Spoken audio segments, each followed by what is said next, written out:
country singer. No. She's a soul.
All right, guys, we are live here at the Live Well this Tuesday evening at Fish, North Georgia. We've got a great show in store for you guys. It's good to be here. Hope everybody had a good weekend and caught some fish. Got a good guest tonight, good topic. Mr. Warren Barnes is in the house, and if you don't know him, you're going to. Lots of times we see him in the comment section. You do watch the show from time to time and comment. Yes, sir, I do. Yeah, like that. So we're going to talk. I guess we'll talk Allatoona, Guntersville, Lake Weiss, whatever you guys want to talk about. Cool thing about it is he's been fishing Allatoona for a long time, so we can definitely kind of, pick his brain about the changes. And most importantly, I got a tournament coming up Saturday, so we can get some information out of him. That's what we want to do. So what's up, everyone? Let's go ahead.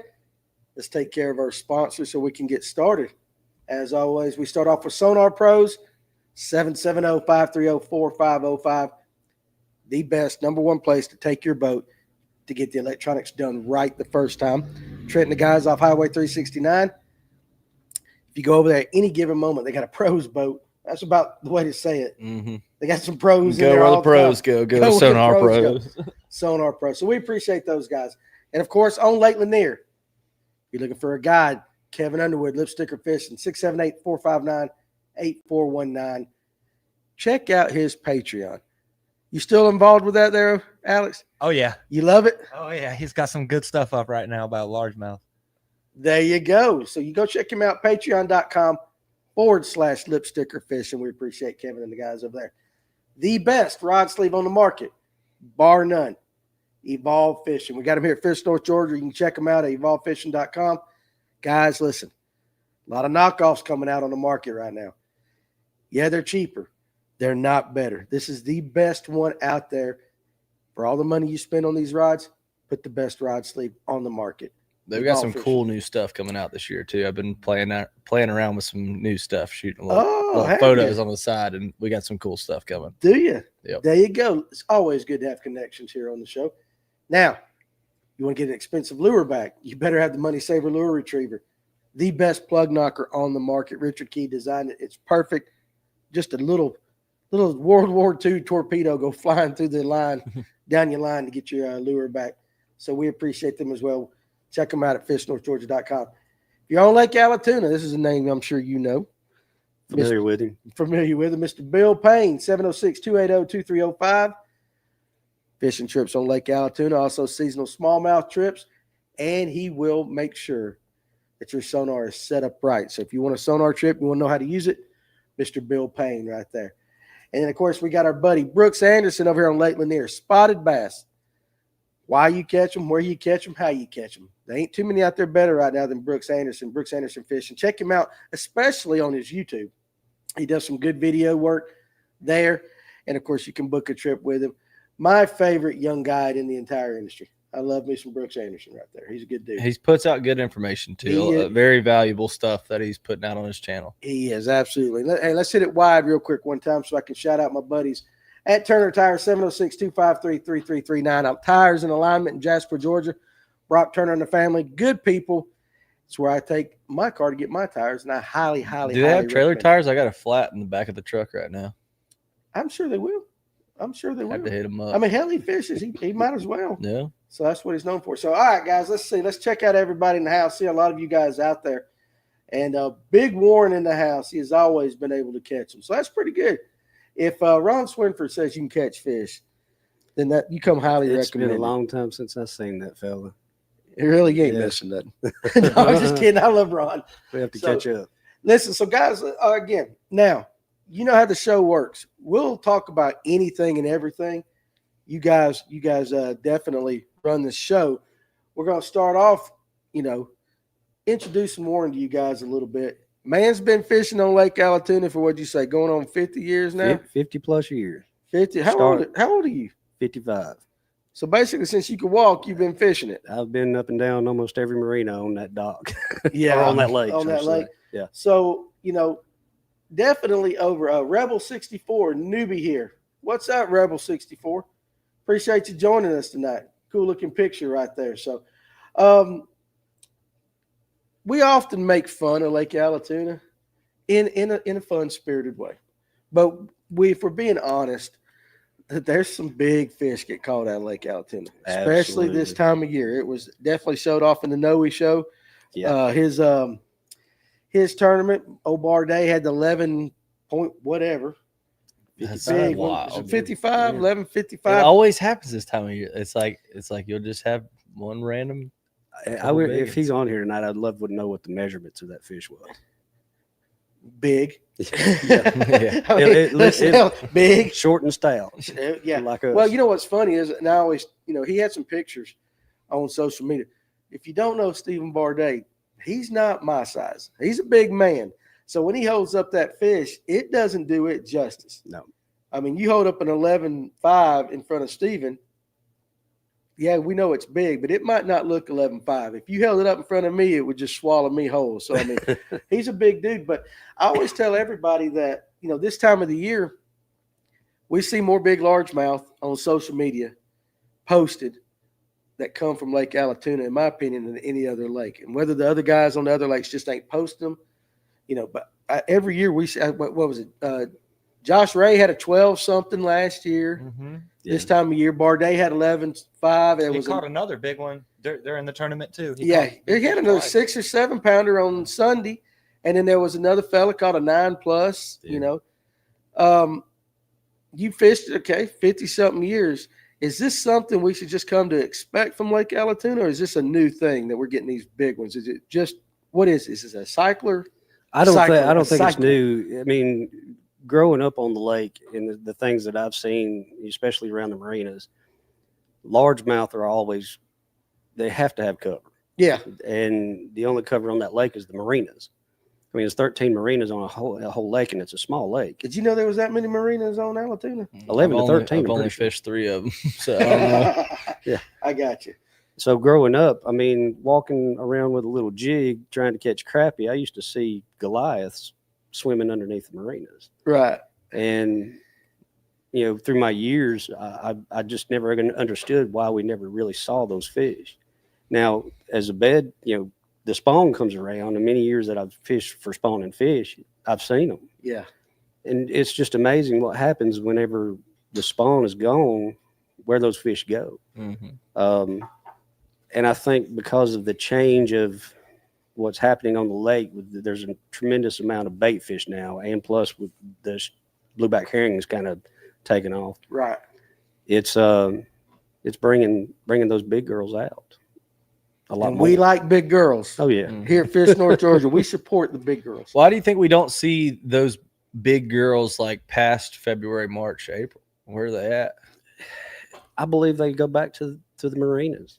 For French the fry largest eaters. population. They're up there eating French fries that old Timmy dropped. It's amazing Yeah. with forward-facing sonar. Since I've started using it, I go around the marinas, especially at the dam, Mhm. Park Marina. Yep. The Gosh Glade.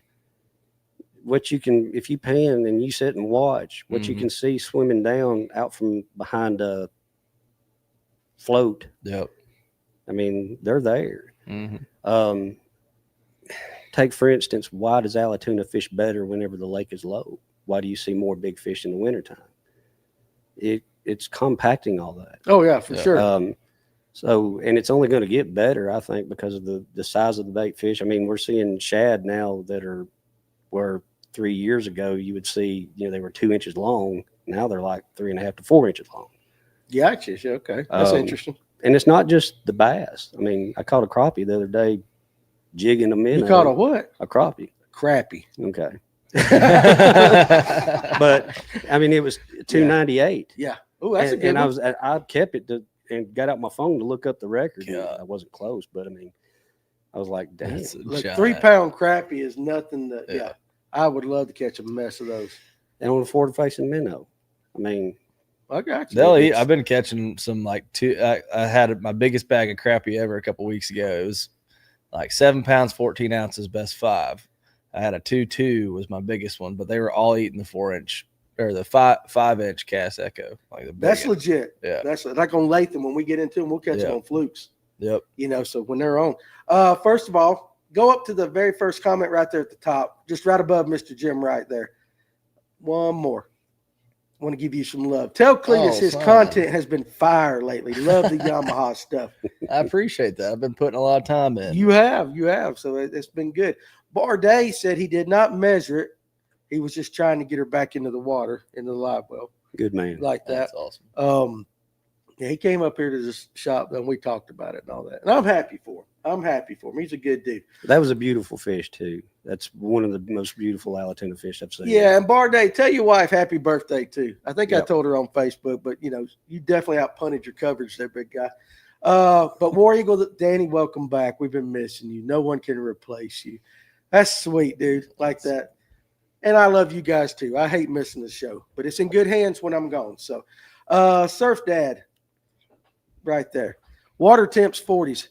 How about spinnerbait slow rolling? What's your thoughts on that? Okay. It depends on color of water. Okay, let's go slightly stained water. Okay, right slightly stained to stain. I will slow roll, and it's actually not slow rolling. I don't even turn the blades. Those blades are just flopping. Of course, you have to gauge it by weight of the spinnerbait. But you counting rocks? Counting rocks, and it's the most hilarious thing. I've been doing it for years. That's interesting. Even color, I don't have no. I mean, I'll say I use white and chartreuse bladed in dirty water.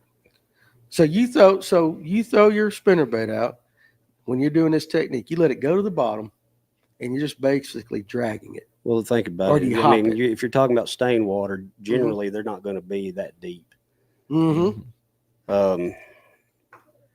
Maybe on a sunny day you can get them to get that way, and then you have to go to using. There's other baits that work better in deeper water, like a crankbait. But that's interesting right there. So, I ain't never heard of anybody taking a spinnerbait and just basically just dragging. I love dragging it. That's Do you really? I first found that bite on Smith Lake in a college tournament. It was probably 2018, 2019.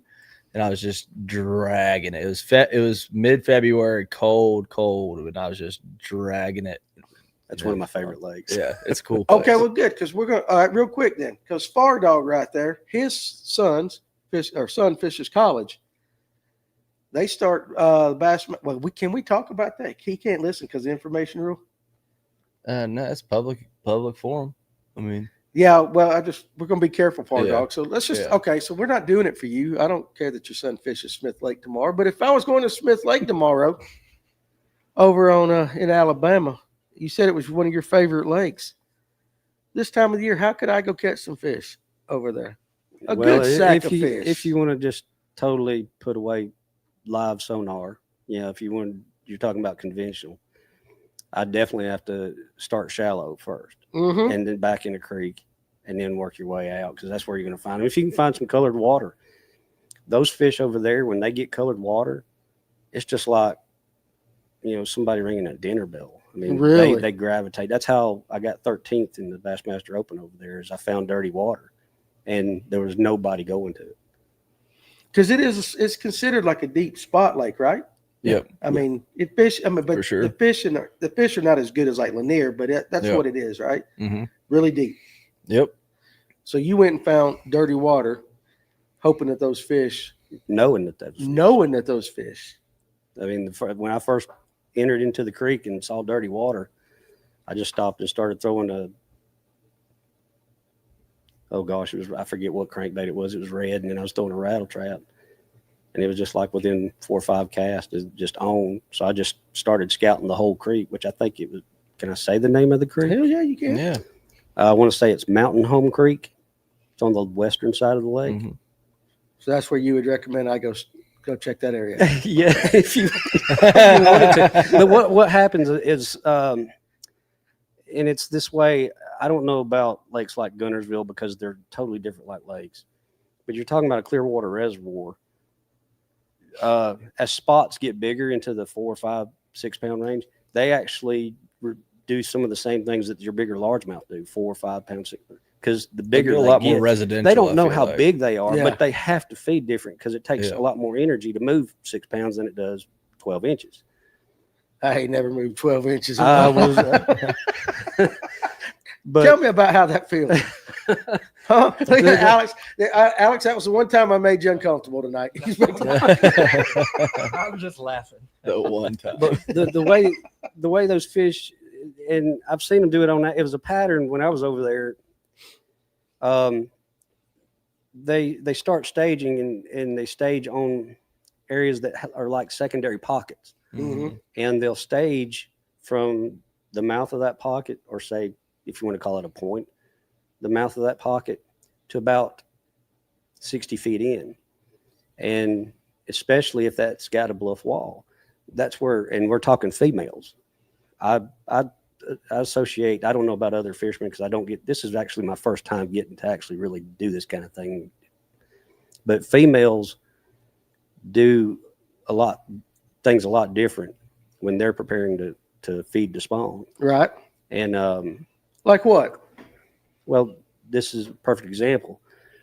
I could go into a secondary pocket and throw, well, then A-rig was still legal. I threw an A-rig, spinnerbait, shaky head, just all in those first places, in about 50 yards at the most. Mm-hmm. And when I started finding that pattern, I could relate it to any secondary pocket, whether it was just something off of the creek channel, something that was several hundred yards back. As soon as I made that turn, that's where I got my females at. Gotcha. And they were spots and largemouth. I mean, I have a picture, I think it's on my page, where I was holding it up on stage. One was a 5 pound spot and a 5.5 pound largemouth, and they were That's all awesome. doing the same thing. That's good fish for that lake. Hell yeah. Back then, it suffered after the tornadoes. Do you remember the big tornado outbreak? Yeah. Because it really raped that whole area as far as trees go. It's Really? a beautiful lake, though. Really.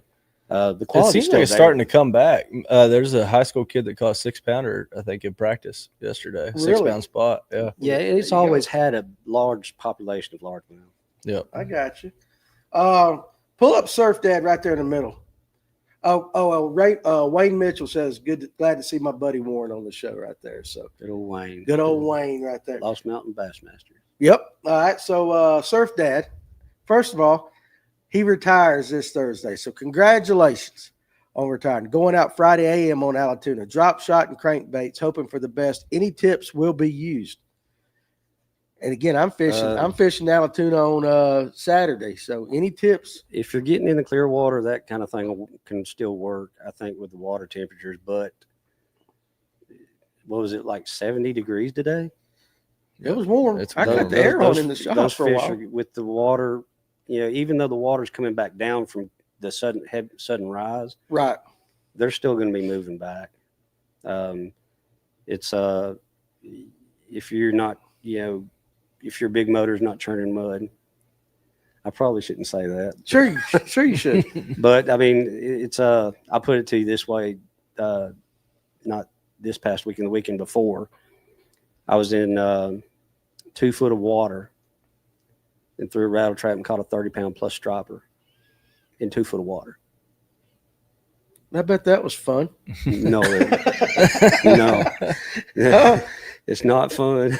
Well, listen, the hooks had to be fun till you figured out what No, you had. Yeah, when you're sitting there going, "Oh my gosh, what am I going to do here?" And Yeah. they got a face full of treble hooks. Yeah. And your net's, not that big. So yeah, it's crazy. I never seen striper do those kind of things until recently. Well, I caught a 15-pound striper probably about. It's probably been 4 weeks ago, but I caught it in 5 foot or less on Lanier with a jerk bait. It was up there. They're getting like a tank. They're getting shallower because I was up on Carter's a month ago and I made a video and I was like catching a 13-pounder in Georgia, but it was a striper. But I literally like saw a big old blob sitting in a lay down in like 3 foot of water and cast up to it and I hooked it and it went straight out. Didn't do like any crazy stripping of the line or anything, but I saw it flash and I swore up and down it was a giant largemouth. Yeah, you had the And lid I fought it. I fought it and fought it and fought it. And I was like, I was crushed when I realized This it was a fish striper. jumped, but it didn't have nothing to Yeah. go down to. I mean, Yeah. the only thing it could do. I was still go. think I'd like to experience what it felt like to have a 30-pound striper in shallow water. Yeah. It'd be Yeah. pretty fun. About like fighting a GT in Australia, probably because Oh, I when they're bet. out there on the reefs and they're like, I talked to all the guys over there in Australia and they're catching these giant GTs on top water, but they're on the Great Barrier Reef, so it's only like 10, 20 foot right there. So Yeah. they're all spread out on a flat fighting 100-pound fish. It's crazy. That would be. It's I'd like to wild. do that too. I think Yeah. that would be exciting. Let's see here. Anthony Hampton, a big female 5+ pounder spawns twice every year. Could be. Could be. 'Cause a lot of them pull up early. Yeah, they do. Yeah, they do. Let's see. They lay their part of their eggs on the first spawn and the rest on the second spawn. Well, I'm no biologist, so I'm going to take you at your word for it. I'm not. Yeah, I can see it happening. I've seen it. Yeah. I've seen that.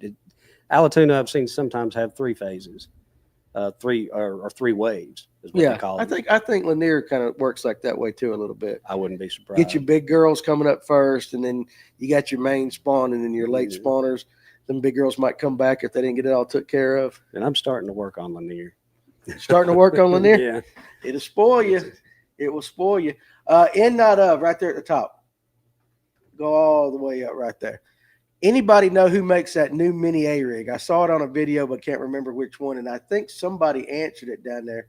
I thought it's a BNT right there. So Hog Farmer has a mini and a micro. Yeah. Have you thrown it yet? I haven't thrown it, but I'm pretty sure it's Matt and Tim Little.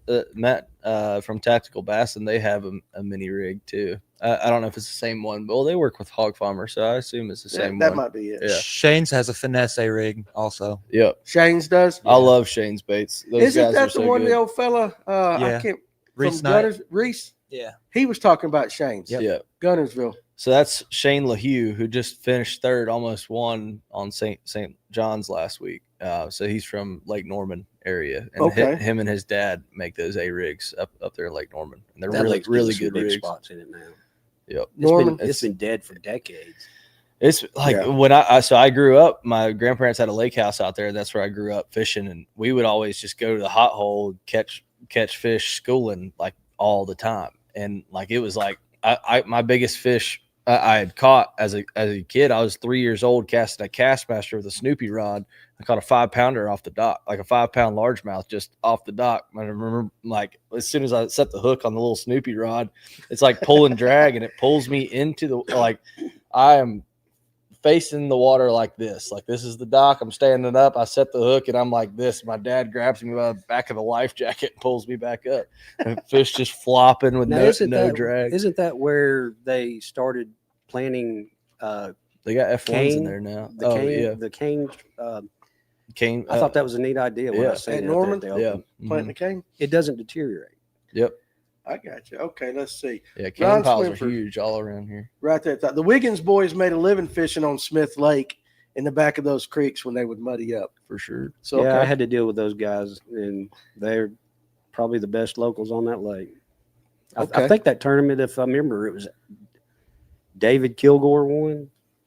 who was a big hammer, and I don't know why he could have made a living just fishing open.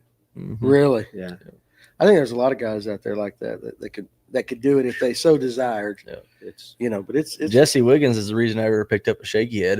He was fishing Chattooga in that AOY tournament back in 2018, and that was when I was like, oh, that's what a shaky head is. yeah. And then I started throwing it back then, still not knowing. But I mean, that was when I first started catching fish on a shaky head Because of him. because of him. Yeah. So you never know who you might influence. Oh out yeah. there. Yeah. Both positive and negative. You never know who's watching you. Big Shanny says supposed to be 70s all week. Rain probably not until Tuesday or Wednesday of next week. So Might not be too stained around. What do you Cooper think? Well, Creek. I don't know. think there's probably still some stained water left over. I told you where I'm going. I'm gonna go try to find it. So we'll see. I always go out to the open water on Stamp. I mean, when we fish out of Stamp, I just don't do worth the crap out there. I'd keep a buzzbait tied on. Would you? Yeah, Any particular color, or does it matter? It just depends on if it's what color water you got. Okay, so stained water. Gosh, if it's sunny, something that reflects. If not, just change the color of your skirt to black, depending on the Yeah. color of the sky. If you got clouds, So black or white. Yeah, I like That's throwing a black buzz. that's bait. the craziest thing about how you have to gauge, because you got so many variables with color. I mean, take a swim bait for instance. Right. There's guys that throw white, Yeah. plain white, and you think, well, that doesn't, but they actually throw it in cloudy weather. Mhm. It's the same thing. You just kind of have to gauge what you got, as far as your conditions. Yeah. I don't know if Yamamoto makes it anymore, but their buzz bait that they had is perfect for Allatoona, especially spots.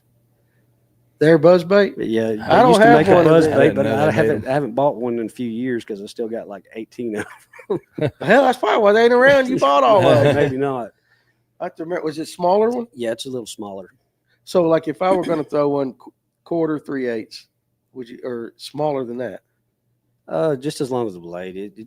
You quarter this time of the year with the water warming, you'd probably want to go a little lighter because you want to slow it down. Okay. But yeah. Okay. I listen. I'm absorbing it right here like a sponge. So, The top water bite starts a lot earlier than what most people think.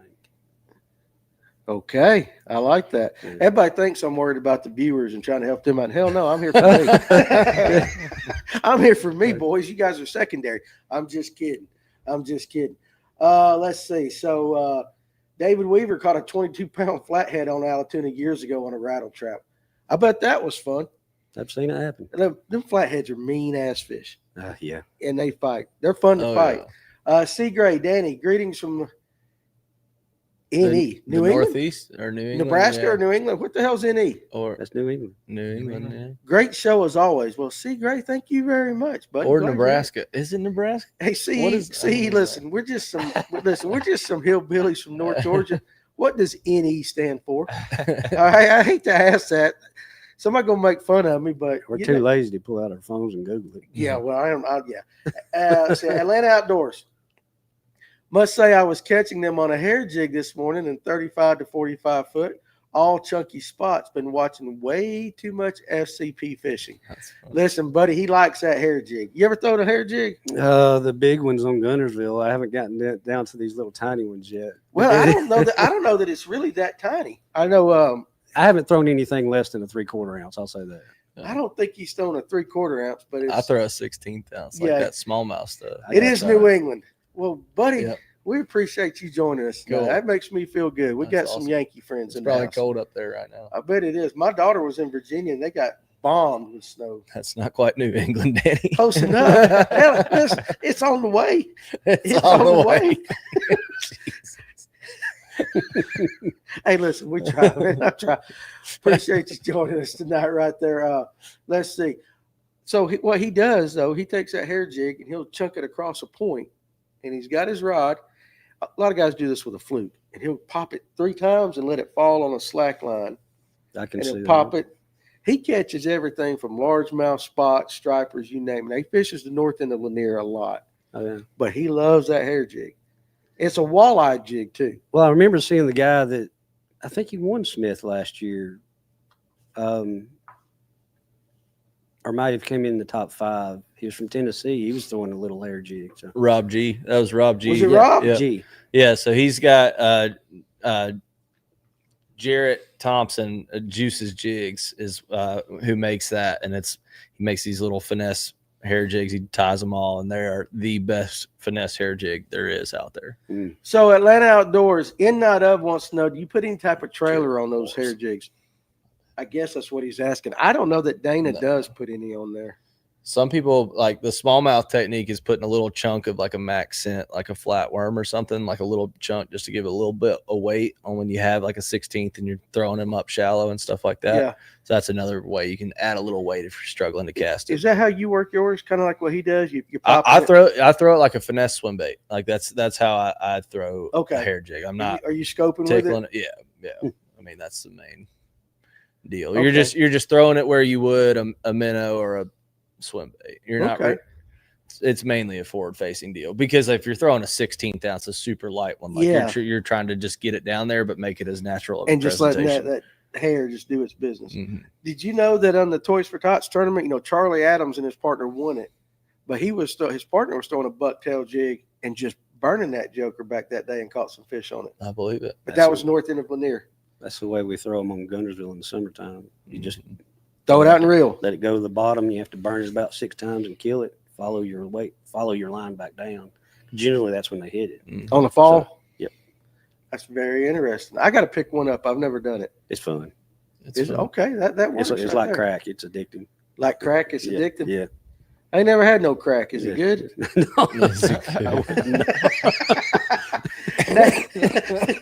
I ain't. I'm just curious. Seems like it has some adverse side effects, so but whatever. Nate Fisher. Some life-changing side effects. It does. If you like your teeth, don't do it. You've got one bait to take to Lake Hartwell in March. What are you taking? Hartwell. Jerk bait. Jerk bait. Yeah. What's your favorite brand of jerk bait? Gosh, they don't make it anymore. It's the Jackal Squirrel.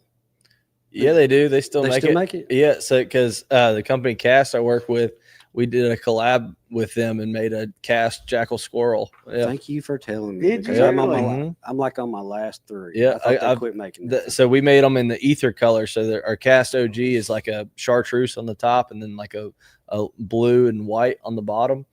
And so they did a collab between Cast to do that color and a Jackal Squirrel. Awesome. So you can get them from Australia, but it takes a little. To me, it goes. Oh, so you got to get that through them. Yeah, through you got to get through Australia. Okay. It tends to get deeper than most that I've thrown deep jerk baits. Mm-hmm. I mean, with 8 to 10 pound line, Yeah. I can get it down. I've caught my biggest spot on Allatoona with it.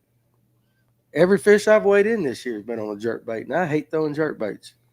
I'm going to commit to it this year. I might throw that actually this weekend. They're a lot more. Let me know I how might you throw do. the old squirrel. We'll talk about it next week. That'd be good. They're a lot more versatile than what is in this way. Is not really jerk bait is just a name. Yeah. I mean, I've used them as crankbaits, twitch baits, very light twitch bait where you just barely deep. Yeah. And then I've actually ripped them into the mud, and that happens a lot on Weiss. Yeah. That was what was strange about my last tournament. Couldn't get bit. I was working the jerk bait, the traditional winter pattern, getting it down there and then pausing and eating a sandwich and I got pissed off and just started throwing it over points and stuff and reeling it and hitting rocks and stuff. Yeah. And boom, boom, boom, boom. And I was like, there might be something to this. But it don't work like that every time. No. But it works to me that way when there's no wind. Yep. If you got some good wind, the jerk and twitches. got some good wind. Better, yeah. Okay. There you go. But you got to think when you have a slick, calm bluebird day like that, your bait's probably not running around all erratic and doing crazy stuff. Like they're probably more chilled out, like going to the top, eating, they're chilling. They're not running from stuff like that, I feel like. So I feel like you're matching the hatch based on the conditions. Like what do bait fish actually do when it's slick calm? I like the way you think. You don't want to go too deep in the way he thinks. So I know him better than you do. Like that. Let's go ahead real quick and hit Fishers of Hope real quick, and we'll get back to the questions. We want to make sure we hit all of our sponsors. And guys, we talk about them every week. Fishers of Hope. Listen, these guys right here help people in need by throwing benefit bass tournaments. Okay. Their mission is to glorify God, be servants of his word, to bring those in need to peace and hope that only he can bring. Now, check them out on Facebook at Fishers of Hope, Fishers of Hope Ministry at gmail.com. Also, too, they've got a raffle going on right now. And I believe I got the tickets here somewhere, and I should have brought one on here, but they're giving away like a whole pig.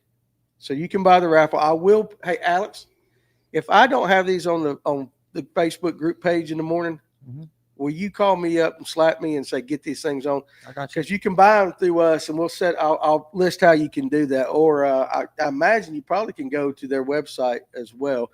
If Tony's watching tonight, let us know. But these guys do really good stuff for the community, and you need to be involved with somebody like that. So appreciate those guys. Atlanta Outdoors, or where were you? Had Cody Campbell up there. Right there. You had him pulled up. Hooked a 17-pound striper Saturday on 8-pound test. Didn't make big runs and fought like a big spot. Mind you, this was in a tournament, so I was mighty disappointed. Yeah, that I was in a tournament when I caught that 15-pounder. I was like, mag spot, got him. And then the way it ran, I went, no. So I get the disappointment right there. So David Weaver, kind of hard to fish a buzzbait when the water is frozen up there. So I'm not sure. I guess he's talking about Hartwell, maybe. New England, maybe. New England, yeah. Not Virginia, New England, but yeah. Okay, NE is Nebraska. Okay, and NE is Nebraska, okay. But our buddy is in New England. Yeah. So there you go. See, listen, I knew we knew it, just didn't know exactly which one. Kyle Brown, good evening. How are you doing, buddy? Appreciate you joining us tonight. Atlanta Outdoors does not use a trailer on his hair jig. He does trim it to make the profile a little slimmer. Makes sense. I'm going to go ahead and tell you in and in, not of, just so I can get this out. We do realize that situation is going on due to some circumstances. We're not going to discuss it tonight, and there's some reasons why. But anyway, it is a situation that you guys can follow. So, Barday, how many fish have you weighed in this year? You big ass. I told you not to tell nobody. I swear. I'm going to kick him right square in the nads next time I see him. I have to kick high. He's a big fella. Not as many as you have, and definitely not the quality fish you have. But on Lanier, I can't get a shaky head. My standards, I can't get bit. It just for some reason, and you know it, Lanier's fishing a little. Now you say I can't get bit on a shaky head right now, but I'm sure everybody's smashing 20 pounds on it right now. That's the point. That's it. Like in our January, February tournaments on Lanier in our electric club, you go into Baldridge or something, you're going to catch 5 fish on a shaky head that you could weigh in. Not this year. Barday, I spoke highly of you on the group page the other day, and I'm not going to do that no more. Now, just calling me out. We all know I suck. David Weaver, the old Spro McStick cast and reel. We call it stupid fishing. I did get the throw, so they got. I don't know that it's hit the shelf yet. The McDart, which looks like a McStick but has a wider profile. If it hasn't hit the shelves yet, it's coming like within this week or next week. So I was able to get my hands on a few of those. They're wicked. Yeah. And that's what I caught my fish on. Yeah. So I guess reeling it too, it probably had a little bit more of action, but it was kind of windy that day. And when we got back in a pocket that had a little bit of stain, but not a lot because it's Lanier, so it wasn't a lot. I did get, that's why I caught my largemouth off of it like that. So maybe that will work. Jeffrey Johnson, hey guys, sorry I'm late. Well, we're sorry you're late too, but we're glad you're here. Right there. So glad you could join us tonight and take part in the show. Wayne Mitchell, fished Chattooga Sunday. Water was around 45 degrees. Jig was on point for slow fishing. Hey, have we figured out what that daggum thumbs up thing is? That's a like.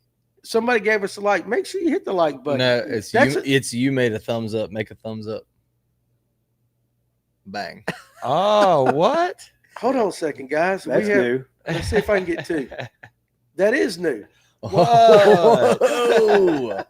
4th of July, Danny. This show just got better. When the hell did it start doing that? When we got a new computer.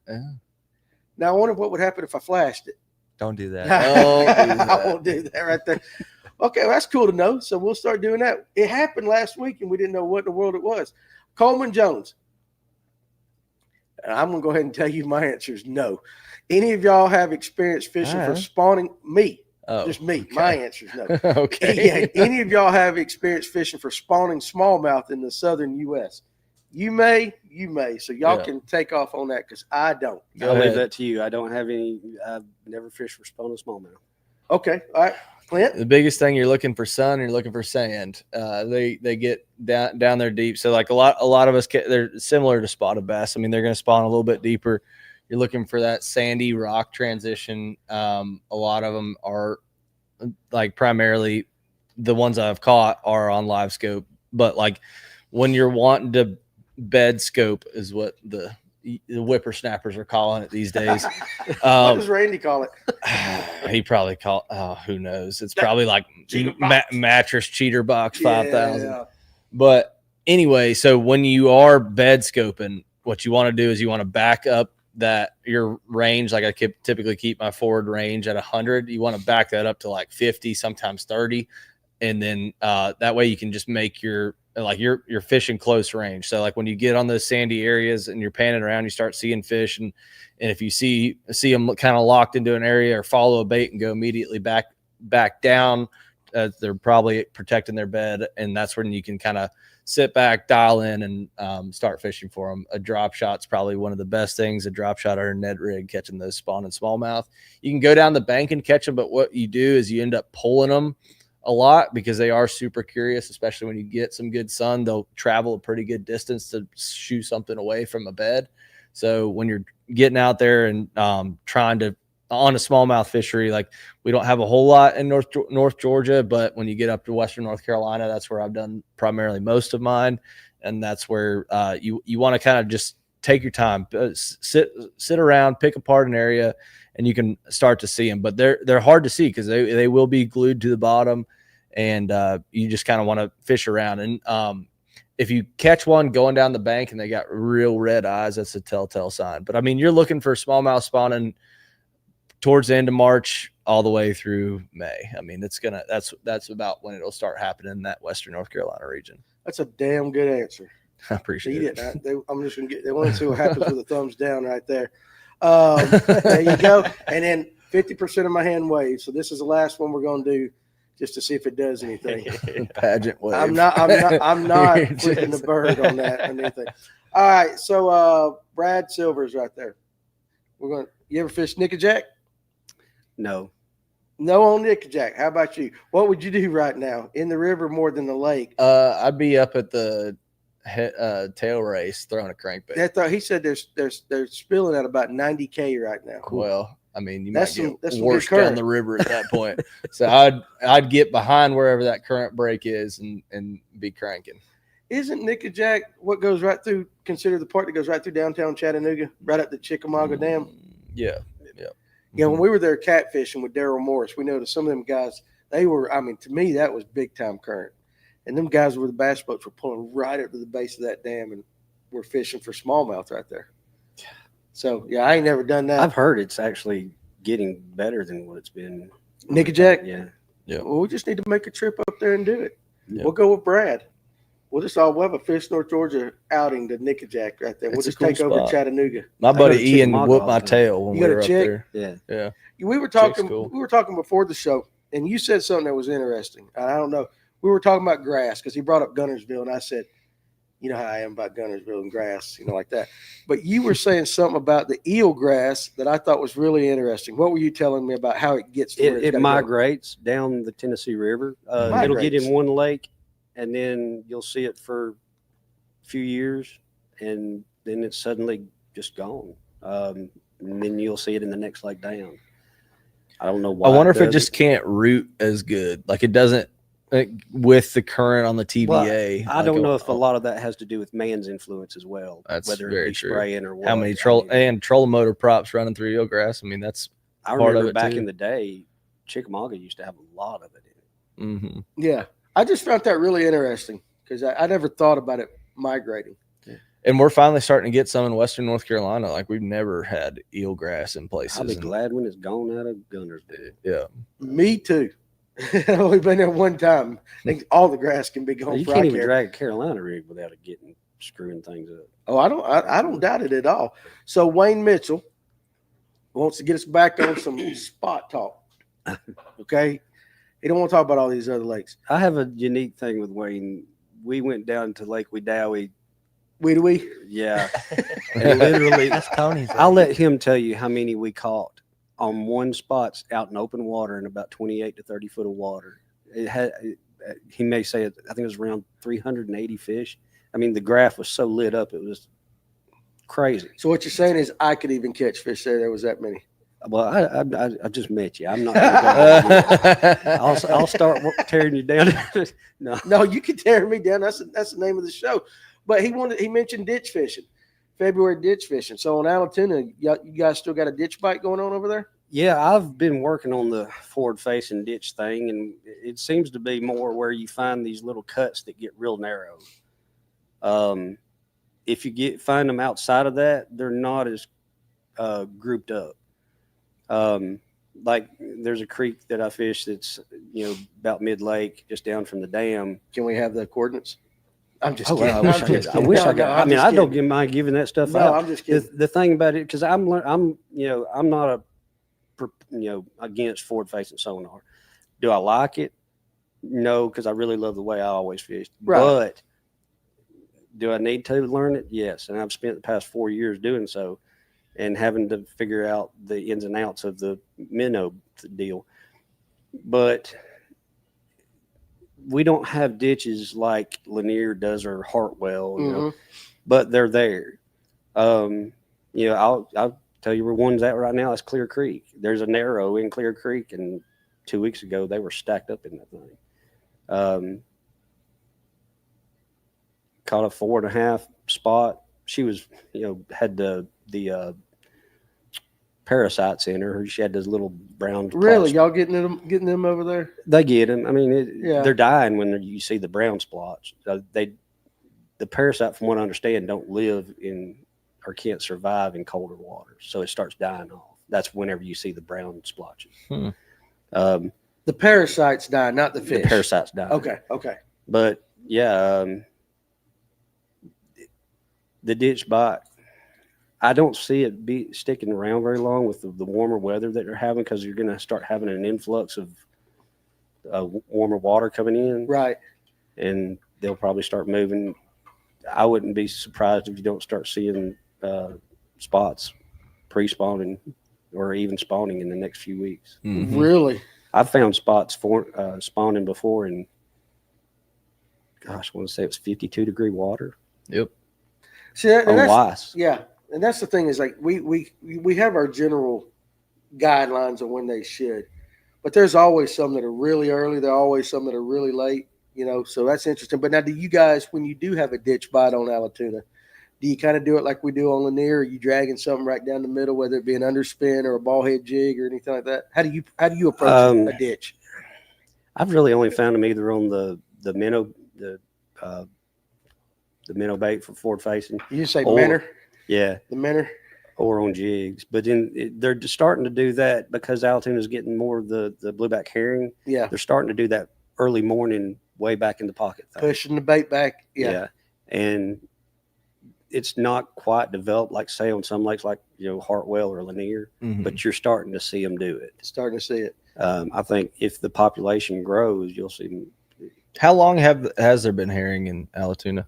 It's Stephen might correct me, but the guides, from what I understand, they bring them in to catch striper, and then when they're done, they let them go. Mhm. Well, from what I understand, they've tried to take off, but our summer, and because of the lack of water flow, they don't really get a good bite on taking off. Right. But for the past few years, our summers have been somewhat cool, and there has been pretty good bit of water flow through the lake that it's kind of helping them evolve. The whole lake is exploding as far as bait fish goes. Yeah, we were talking before the show. You were talking about how much bait you were actually seeing out there. It's nuts. I mean, late October when I went up to the mouth of the S turns, I mean, there was more bait fish than my graph was just totally clouded over.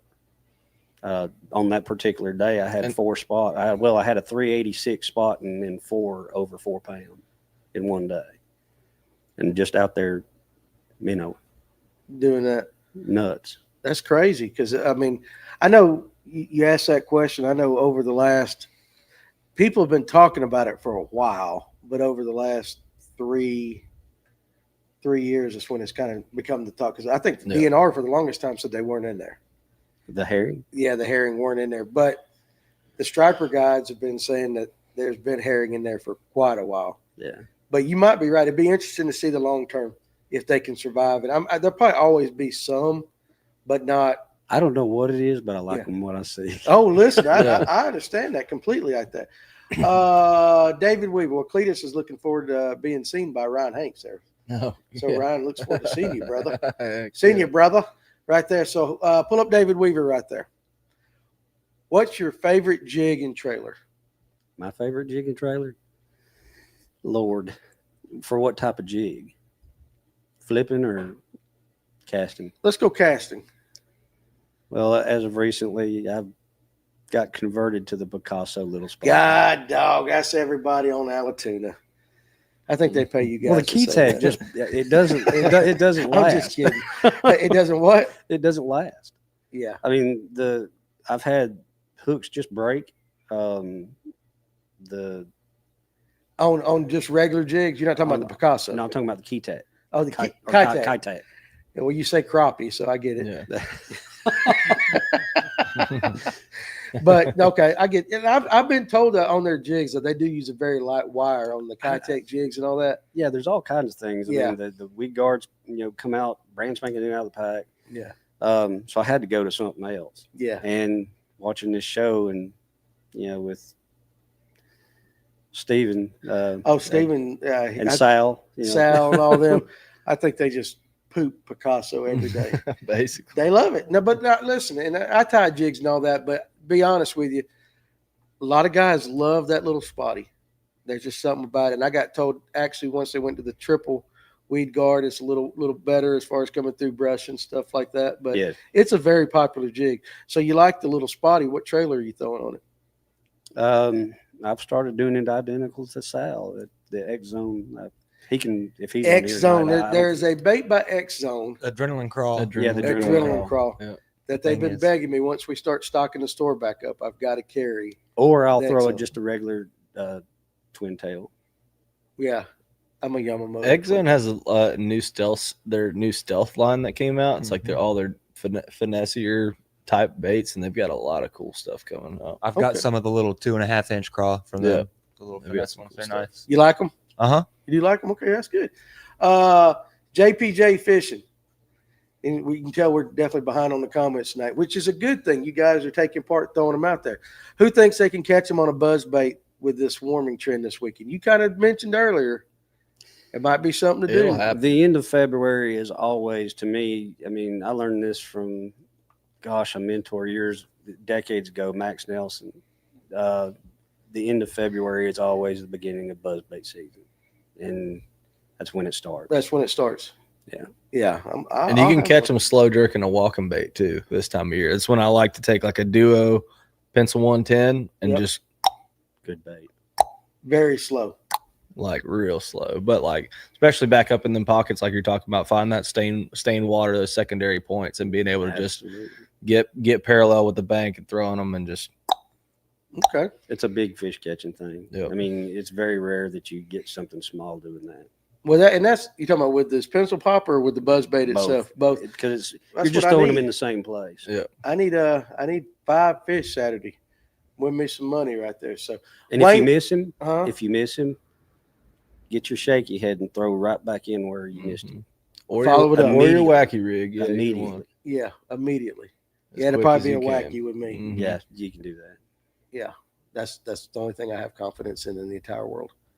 It's a good thing to have confidence in. Like Yeah. if you could only have one technique for the rest of your life, It'd be a wacky rig. would it I- really? I knew I liked you. Yeah, I mean, Weightless or weighted?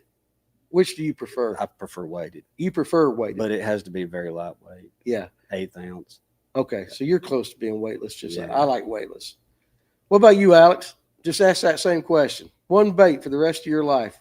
One bait for the rest of my life. Yeah, one technique, one bait, something like that. A jig. A- With a craw. Yeah. a With jig? craw trailer on it. Yeah. Oh, man, that's good. That's a standard. You can catch fish all year long on that. What about you? I'd go Nico rig, just to so same principle. But Yeah. I like a 3/32 ounce light Nico rig, and I throw it in 60 foot of water, or I can throw it in 2 foot of water. Yeah. And you guys in the comment section are free to throw that in there as well. You get one bait for the rest of your life, and that's all you can fish with. I think I would take a green pumpkin wacky rig. I think you can catch fish just about all across What area. what do you throw on a wacky rig? Cinco, Yamamoto, if I can get my hands What's on your them, favorite color? monster shad. I don't want to take over your show. I'm No, just you saying. can ask me a question. Nobody ever interviews me. I don't ever get I that. use a Yum Dinger. Yum Dingers. Well, I can tell you, me and Blake Buchanan fished a tournament over in Latham. I took one of them 100 packs of green pumpkin Yum Dingers, and we only had like 30 something left. Yeah, We they're couldn't get tougher, but they still have that. They are tougher, but Yeah. I think the Yamamoto will outfish them if you can get more than one fish on. Yeah. That's the only I problem feel like with I can't Yamamoto. be as accurate casting with the Yum Dinger as I can with the Yamamoto. I think it's I've because the never weight's looked a little I bit. think it is because just the way it skips, like I feel like it carries better on a skip, whereas with a Yum Dinger, I feel like it doesn't have the density that it needs to really carry it across. I the know. I water. agree with you on that. I don't know why, but I do agree with you. Now, do you throw a ring on your wacky? No, the ring, it works for the Nico. Nico. Yeah. But the concept of that is you're putting that hook in line with that bait. Yeah. That's a no. Yeah. I mean, I've lost more fish whenever I tried doing that, and I had a friend go, "You need to try these things." Even the ones that's got the little the Like other the little flick shake or Outer- the Yeah. The little outer band there. Yeah. I just straight wire, put mine straight through, put a toothpick in it, and it'll last a lot longer. Oh, you put a toothpick in it. Yeah, that's an old man's trick. Yeah, I don't toothpick it. Like I use it if I'm going to be bombing, I'll put a ring on it. But if I'm close quarters and I'm skipping and stuff, and I also use a very, very, very small hook. I'll use Yeah. a 1 or 2, just because I think it falls more natural with a smaller hook. That's just something I learned from Yeah. trout guys. Now you ain't boat flipping nothing with one of them little big hooks. But I mean, I'm throwing it on a spinning rod. You might, I ain't. You a boat flipper with a small hook? I tend to boat flip. Shit, I don't trust my Alberto not. Listen, I don't. I don't. Wayne only throws a Picasso Yamamoto double tail trailer. That's what he throws right there. So Glitzum says that Picasso titanium spinnerbait is a killer design. And Brad Silvers wants to know, anyone know the spawning temps of herring versus alewife versus threadfin? That's a Google question. That is a great question. And I tell you this, though, I don't know, but I do know over the past couple of years, it seems like, especially just listening to guys talk, that the herring spawn a little bit earlier than the threadfin. Yep. They're all right there. It's always together. like the last week of March, first week of April, so Yeah. we start seeing it. I think people see the herring spawn. I could be wrong. This is just guys talking. And anytime we've been on Lanier with the herring spawn, it seems like the threadfin are just, and they're in different places too. But He might be. Have you noticed that? Because I've fished Lanier many times in my lifetime, but I'm really starting to key on it now, dude. It seems like they relate to those flat areas that have that the herring, dude, that I call it mustard algae. Yeah. Mm-hmm. They seem to relate to that. snot grass Yeah, or mustard yeah, algae? it's like Yeah, a weird snotty stuff. It's It has a not like bulb. Alodia. It's like something. It's something weird. It has yeah. a bulb that if you squeeze it, I mean, it's just like Yeah, it smells yeah. like mustard. Mm-hmm. Yeah. Oh, okay. We They're get that definitely. stuff in I think it's just the depth. Something about the depth in there, and maybe that's what the herring are feeding on, or spawning on, or getting near. Yeah. But it's definitely like you'll find it in those herring spawn areas. Like it seems to be around. We're going to do this and then we'll do the question of the night after this comment because it's been answered. But Doc Holliday wants to know, has anyone been using that Lowrance Eagle Eye? It's about $1,000, thinking of putting one on a John boat. I've heard people actually do like it. What I have heard is that the range is not near as good as a regular one, and your cone that's shooting out is not as wide, so you don't get the. So I just saw a video on it. Johnny Schultz with Fish the Moment put out a video using it, and he did a lot, like a very in-depth video on it. Definitely go check that out. But in my opinion, for $1,000, you can find a LVS 32 and a 10-inch Garmin on Marketplace for anywhere from $700 to $1,000, and it's going to be twice as good. You'll still have range out to 100 feet. Be confident with it. I fished with that combo and a cracked 10-inch screen for 3 years and was phenomenal. That Like, makes sense. That makes but sense. like I feel like I would rather buy a used product because it's not like they're bad. Like I mean, just because they're getting a used, because everybody wants to upgrade to a 34 because yeah, it is better, but you're spending more money. So everybody that's getting rid of a 32 to go to a 34 is not because the 32 was bad. right. It's just because they want to upgrade or they have the money to upgrade. And so like look for those deals. There's a ton, especially in this in this North Georgia area, Alabama, Tennessee. You can find them on Marketplace for I'm telling you, anywhere between $600, $700 to $1,000, and you get way more bang for your buck. And it's like, it's not something you really need a warranty on. You're not worried about buying new because you want to have a warranty. Yeah. Like find you something used, and I promise you that Garmin is going to be a lot better than that Lowrance. That's a good tip. Yeah, That's a I good tip. fully agree. Yeah, I didn't think about that. Yeah, I mean, there's nothing wrong with a 32. No, I mean, eBay's the place to go. Place to go right there. All right, so what we're going to do, we're going to do the question of the night. Tonight, you're going to get some Cigar Smackdown braid if you answer the question right. When we come back, we're going to come back to On the Water with Rod and Jesus. That's the next question, but you're going to have to scroll down to watch this. So we'll get back to your question. Let's go ahead and pull up our buddies over at Serve IT. Not Serve It, but Serve IT. I gotta tease my buddy Tim right there. Guys, if your company's looking for a one-stop, all-inclusive IT managed service company, Serve IT is a company for you. They definitely stress the customer service, the process. They will stick on your company's problems from start to finish if you have that. And best thing is they are an American-based company. You're not going to get somebody over in Bangladesh trying to help you with your North Georgia company right here and there. So great company. And if you're looking to change careers and you might have some interest in going into the IT industry, go to serveit.com, check out their careers thing, and give it a shot. They're looking for outdoorsmen. Just because of the way our personalities are, the way we stick to things and try to figure stuff out, it could be a good fit for you. So Serve IT, we appreciate them helping to support the channel. Now, Warren's going to ask you the question tonight. So if it's wrong, it's on his ass. Oh It gosh, ain't I on hope I us. don't mess this up. Didn't you write it down? He wrote down the question and the answer. I wrote down the answer. Yeah, so Okay. you got the question. I do not know the answer to. Well, I do know the answer now, but I did not know this. So anyway, first person, it's just one answer. And you got to spell it right. You got to spell it right. Yeah. Yeah, yeah. Okay, so you got to spell it right. And this is not one of Kevin's, the weight ratio of something to something to something multiplied by 32 is this. So go ahead. I want you to say the question 2 times. Okay. Who is the veteran angler from the 1980s and 90s who, when he caught his 5th fish in Bassmasters, he yelled, "Coffee time"? Okay, say it one more time. Who is the angler from the 1980s and 90s from Bassmaster who, when he caught his 5th fish, he always yelled, "Coffee time"? So when he got his limit, Yeah. it was coffee time from the 80s and 90s. All right, first person to put that down in the and I don't even remember the guy's name, so you guys are going to have to do that. We're going to go ahead and jump on that question right there, and then you start watching it there. So any buzzbait tips for clear water, or do you want to stick to stain when throwing a buzzbait? I always try to elevate the stain if I've got it. I mean, your bigger fish are gonna just go there. Right. That's where they can feed better. Yeah. So So what if you got clear water? You if don't got have clear stain. water. Is a buzzbait a good option at all? Oh yeah, it can be. I mean, you just have to figure out how they want it. I mean, sometimes, even as early as it is in the spring or late winter, you can get them just burning it. You have to vary your trees. I mean, So when you start out on one, let's just say it's your first cast with a buzzbait. What's your normal, let's get this day started with a buzzbait retrieve? You burning it or you going slow to start? I'll start off slow. You start off slow. Yeah. So you go slow to fast.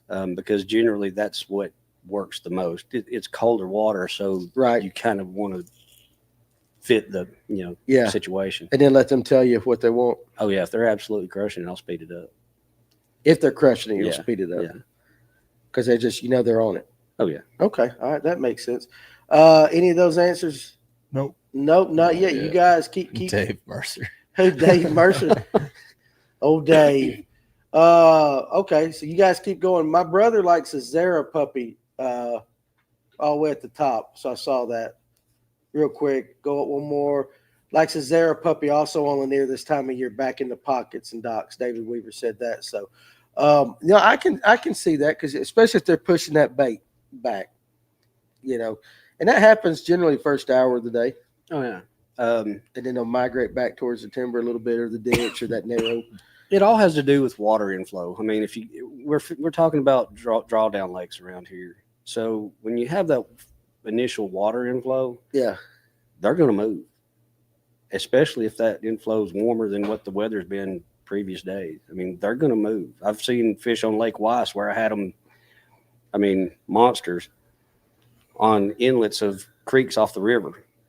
Go there the next day, they're not there. Water has rose, 4 to 5 inches, which is a lot on that lake, and they literally be a whole mile back in the very back of Mud Creek. Really? If anybody knows Weiss and you know how to get to back at Mud Creek, that's a long way. That sounds like a suitable name of a creek for Weiss. Every time I drive over it, it is muddy, or let's just say highly stained right there. You guys still keep on trying. Again, what angler back in the 80s and 90s, Bassmaster, when he caught his 5th fish, would yell coffee time?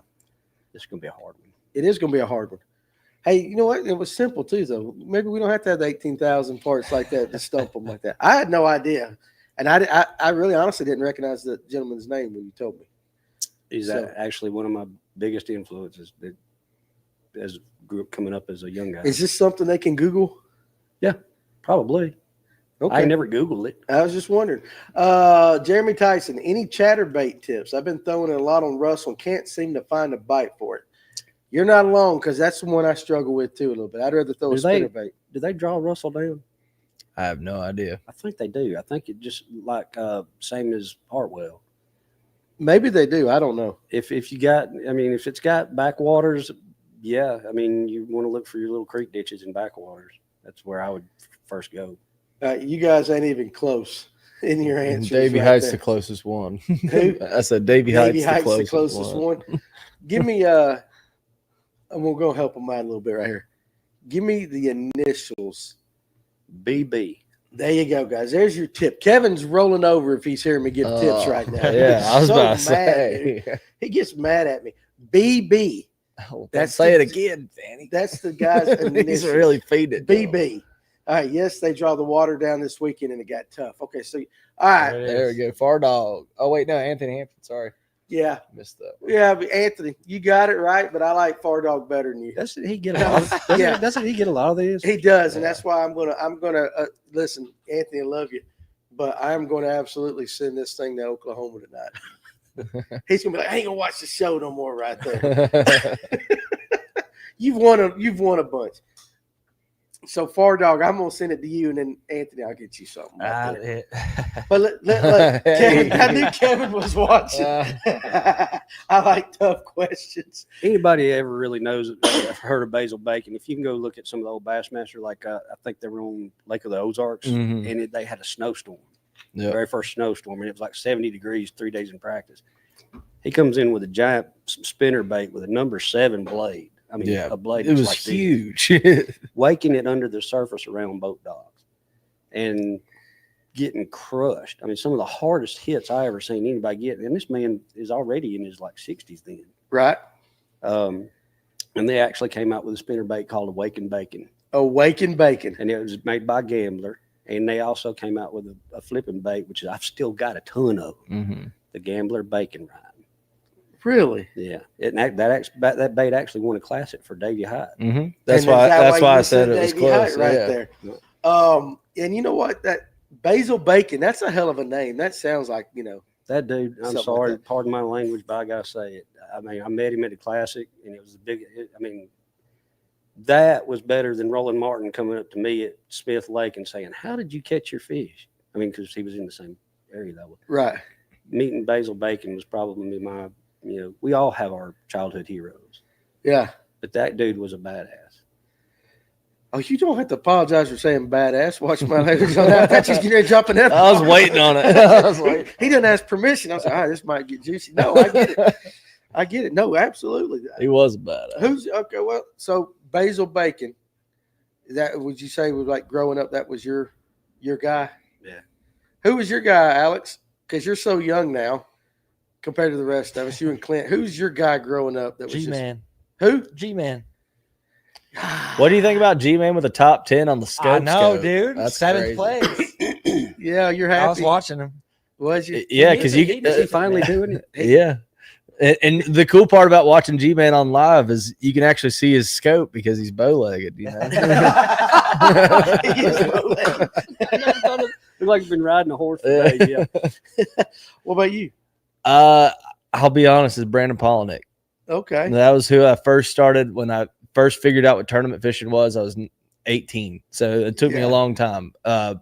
But Brandon Polinick was making videos, and I could relate to that because that's how I was learning everything was on YouTube, and he was one of the first to do it.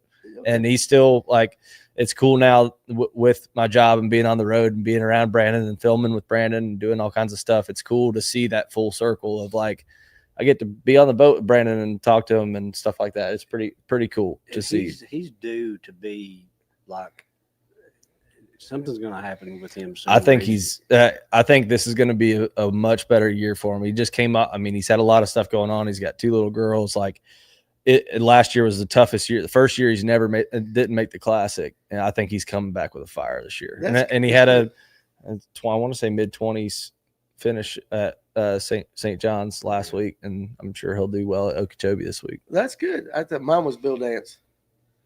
And he's the only guy I've ever gone up and just like down at ICAST. You're around all them guys. You just say, hey, all the pros, all that. When Bill Dance walked in the room, I was like, I'm going to go get my picture made with He Bill was Dance. the king at teaching pattern fishing on his show.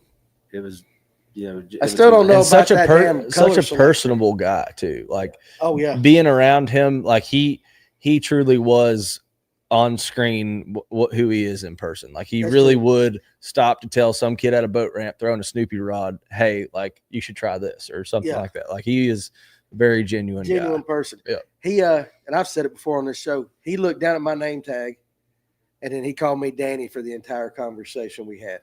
Think about how many people he has to do that to, and he's getting on up in age. Oh, And, yeah. that was he's the one person that walked in and I got kind of googie eyed at. Other than that, they were just like, they're regular dudes like that. Bill Dance, yes, I get it. A lot of guys are saying Russell's a pump back lake.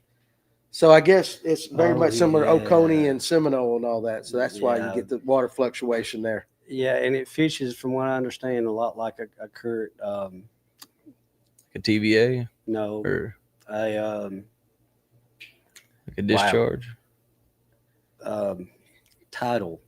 Really? Sinclair the St. does the John. same thing with Oconee, Okay. and it's a tidal situation. It's like fishing a tidal situation because the water In will and go out, in and go out. Yeah. back. Doesn't Carter's do that? Don't they have Well, some? Carter's does. It's got that small re-reg lake. Yeah.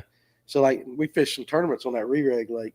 You can fish there? Yeah. That's cool. I didn't know that. But your ass better be careful because if you're in an electric rig and you're all the way in the back, they start pumping that water back to Yeah, Carter's, so- you will get stranded. Yeah. And it just gets down to the little river. There's some good fish in there. I suck at it, but That's it's wild. pretty cool. Richie Rock and Roll. Yeah, the Van Halen photo, dude. Yes, that's right. I got him signed. You know me good and well right there. Van Halen rocks. Interesting fact. I got to say this because this man right here plays the guitar and has played a lot of stuff. He was telling me before the show, Warren actually sent in a demo to Ozzy Osbourne right before Zach Wilde joined the band. You were trying to get Ozzy Osbourne to hire you Yeah, in the 80s. in the 80s. I was a long-haired little southern Badass. bass fisher. Well, but you got to be a badass guitarist to even. Yeah. Hey, Ozzy, listen I just to got this. all I got is a letter back from Geffen saying thank you for your submission. Still, But then whenever I seen who he picked, I was like, I cowered. I was like, good gosh. yeah. Well, I like Zach Wilde too. I like Ozzy and all that. Old man can't sing hardly anymore, but that's it. Brad Silvers, if you were fishing up the hooch in heavy current, what would you throw right now? Still a crankbait, and you probably could take that as the Etowah too coming in. So like if you were up in the rivers coming, and I assume Brad, that's what you're talking about, the north part of Lake Lanier. This will Correct me if I'm wrong. This will get into something that I don't really talk about, but I'll do it on the show. I love you. Thank you.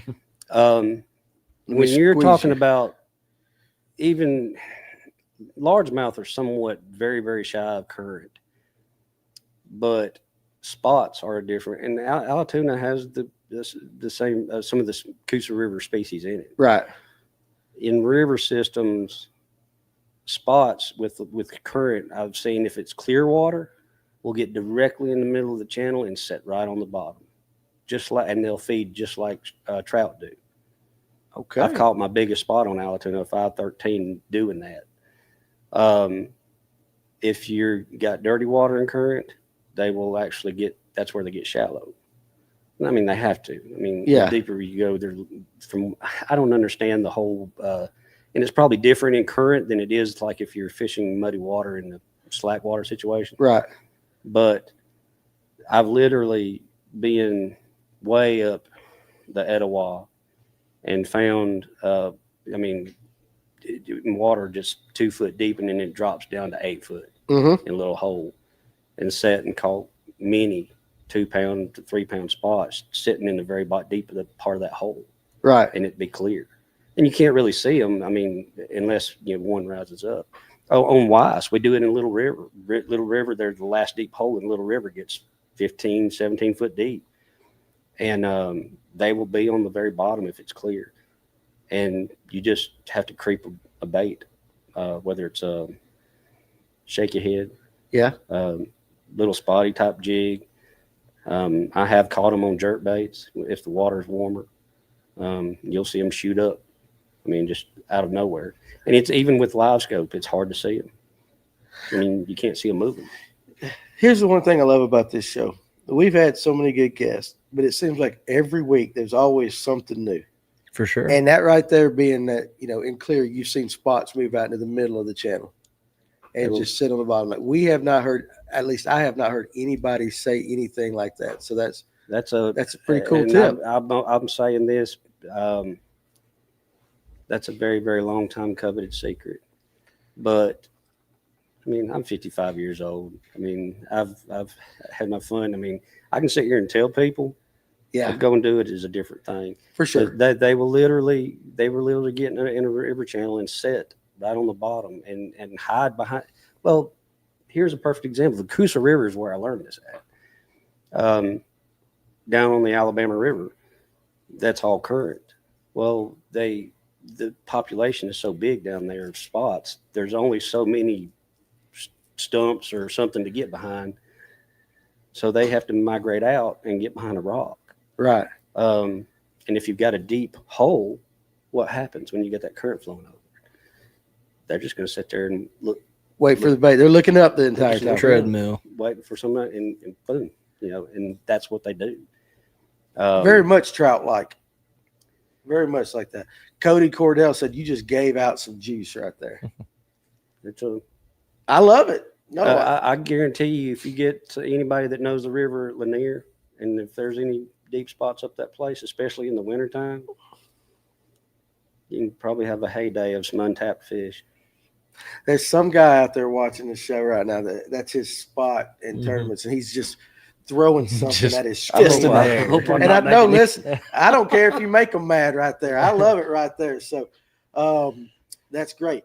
Grant Asaski says, I hope Scott Martin wins this week at the Big O. Kevin didn't used to fish down there. So Thornton is down there. Who do you think will win, and how will it fish? Emil Wagner. You can go with him. Listen, you can't go wrong with betting on Emil. Eventually, he's going to win one of these. Well, he deserves it. I don't know, but if any of you guys in the comment section want to answer that about who's going to win on Okeechobee, it's this week. Yep, they're practicing right now. Yeah, they just go. They always do that. They go from that to that. They back to back. Florida really quick at the beginning. Yeah, practice started Monday. Kyle Brown. Let's go. Far Dog right above there. Okay, one more up. Yeah, let's get that. How many folks know the true originator of structure fishing for bass? His name was Buck Perry. Wasn't he one of the originators of flipping the jig? If I remember correctly. Maybe. I don't know. That's before my time. You're older than me by 3 years, so you would know. I remember that from back in the day. Buck Perry's name sounds very familiar. We'll have to do some research on that. Kyle Brown right there. Got a small club tournament coming up on the south end of the Coosa this weekend. Should be a good one. Last weekend, both Saturday and Sunday, took a little over 20 pounds to win several over 19 weights. So that's some pretty good weights for that area, right? What part of the Coosa is he talking about? I don't know. Weiss? I would imagine so. I'm not quite sure. War Eagle, go up one more. I want to make sure I hit War Eagle. Tell us where actually that is. What was that gentleman's name? One more up. Kyle Brown. Tell us what part of the Coosa you're talking about right there. Finally got a day off and going to fish Lanier tomorrow. Which part of the lake would you go for a PB largemouth? Back of the creek on the south end. Blue If Ridge. you're on the south end, Bald Ridge. Bald Ridge is Yeah. close up towards 400 as you could go. I would go back in Already. the creek of any part of the lake. Is Yeah. that they're all going to Yeah. be the big females are going to be moving. Yeah, I don't think it matters what end of the lake you're at. that's true. I think the water stays when you get up behind Bald Ridge Marina. That water stays a little stainer. Yep. I It just bet- warms up faster. Just I feel warms up like, faster. So, and I know a lot of guys like to go up there with something like a Fritz side, and they like to throw that up there. You ever throw them Fritz sides or anything similar to that? Absolutely. That's crazy. I don't know why that crankbait's so good. I know there ain't really much to it, but it does work, don't it? Yeah, boy. Would you be It gets throwing? me jitter just shaking, or I can't even You talk. got, you got Get them Oh, fired look up. at him, you got your leg all shaking over there and Yeah. all that. You like a Fritz side? I want to go fishing. I'm a nerd at this game, man. I mean, this is what I live for. I Yeah. stay out on Allatoona from daylight to dark to daylight. Really? That's what I live for. I mean, Good Lord, I my love wife the rock, wouldn't let me the do new that. rock crawler. I mean, I was always a storm wigglewort nut, and when I came out with that, I was like, "Thank you." Yeah, but you also mentioned the trap and stuff like that. So you like cranking? You like moving baits like that, hard baits? Yeah, and there's a reason for it. I mean, it's all bait fish oriented. Yeah. When it's cold, 43 degrees. I mean, I'll throw a rattle trap. How you work it? I burn the hell out of it Mm. with brief little stops. So you're not doing like the yo-yo or nothing like that? No, the yo-yo is basically right before pre-spawn and then after spawn. Okay. It seems like, and then there's some times in the fall right before you get your first cold front where it works real well. Okay. All right there. So I don't know if we miss your question too, put it back again and we'll make sure we catch it up. No, Walton, I have not been on Rocky in a couple of years. Have you? Anybody? I've never been to Rocky. When Rocky's on, it's as good as any lake around, but I have not been on it since the last tournament. Is that the Rocky Mountains? Yeah. And I will say this, I also think that the East and West Antioch are better than the Trophy Lake. I agree. Really? Yeah, I do. That's just me. Shop Life. Appreciate you joining us. Man-made lake with spotted bass in North Carolina. Tournament first week of March. Water temp mid to high 50s. What are you cranking and throwing? And I'm going to assume up there is probably clear Gotta be water. warm, I would assume. What do you think? Clear water up there in North Carolina? Yeah. I mean, I'd be going to the backs of the creeks and throwing a rock crawler for its side. Anything, a trap. I mean, anything in that area, especially mid to high 50s. That's high. I mean, Yeah, that is. that's warm. So, I mean, go move something, Yeah. basically. I mean, Yeah. Move if you're something. chucking and winding, I don't you're, think you're gonna have to go with a shaky head. I can tell you. yeah, you Mhm. ain't got to be dragging and bagging. Now look right there. Cody Cordell, Sean Odell. You know, Secret's the out. secret is out. Dang you, Warren. All that. Spoon he knows. Sean knows I didn't tell everything. plug. Listen, like I tell them all, they ain't got to give out all the juice. Just squeeze enough so that we can taste it a little bit right there. Far Dog. Let's see, going down right there. Okay, how about this one right here? What did you guys think of the Smash Fest they had on Pickwick? I would have never dreamed that many 20+ bags coming in. You got to go watch Kaz Anderson's video on Pickwick. It's Absolutely. one of my favorite tournament videos I've ever watched, and he was just, "Oh, dude, it's another bag." Like he was just That was perfect. he's- Oh, he does. Oh, he does Kaz as well as Kaz Yeah. does. He's got Kaz down. I make him do it every once in a while. Just give me that Kaz voice right there. But I can see Kaz's face because, like, when he caught that 7, we were on Notley, and he caught that 7-pounder, and he's Mhm. fighting it around the boat. Like, I'm trying to get the hell out of his way, but I'm watching him talk like that. I'm Yeah. watching his face. And all Oh, that. yeah. It's priceless. Dude, it just shows he loves it, man. No, Like, dude. and I remember when he was taking my money, he was 16 and I was in college, and I was just like, dude, what like, how's this kid catching them? I was thinking about when I was 16, I was like, I didn't know what I was doing. I was throwing a rooster tail on a spinning rod and that was it. And it's like, he just put his time in. I mean, he went on his first guide trip when he was 15. And then the cool thing about that is he's doing something in that video that a lot of people aren't. Well, it may start catching on soon. I'm doing it. Yeah. I'm not just using live sonar out in open water. I've converted yeah. to using it in my shallow fishing as well. Oh yeah. So if I see that 30-pound striper in 2 foot of water, Yeah. I'm throwing at it on purpose. yeah. yeah. That looks like something good right over Yeah. there. Let's Oh, check it out. yeah. I tell you what. So Walton Doyle, I'll get back to you. So Tim Wyatt says I'll let you know after tomorrow. So I'm pretty much assuming he's talking about Rocky. He's very, very good over there. So probably one of, if not the best that I know, at least in our genre of fishing. That Rocky, he's caught some hellacious bags over there before. Him and a buddy had 30-something pounds over there one day. All those lakes are just absolutely nuts. It was stupid. But so I guess he's going to be fishing Rocky tomorrow, right? The there. rock piles. What's the trophy lake called? Hell, I just call it Trophy Lake. Yeah, the rock piles that are in the trophy lake are what some of my best producers. Well, I tell you, the rock piles in West Antioch ain't too bad either. I haven't seen those. So you go down, you got the East Antioch's the one that's got the spillway out of it, Yeah. and then you go under the bridge or under the road to West Antioch. That's got some pretty good rock piles on it too. They actually they caught some big walleye over there one time. Rocky's got some walleye. Heath Lake, he says. That's the name of the trophy lake. So, but I've seen some tournaments went over there that guys just crush it over there on those two lakes. It's a good lake. They're good when they're on.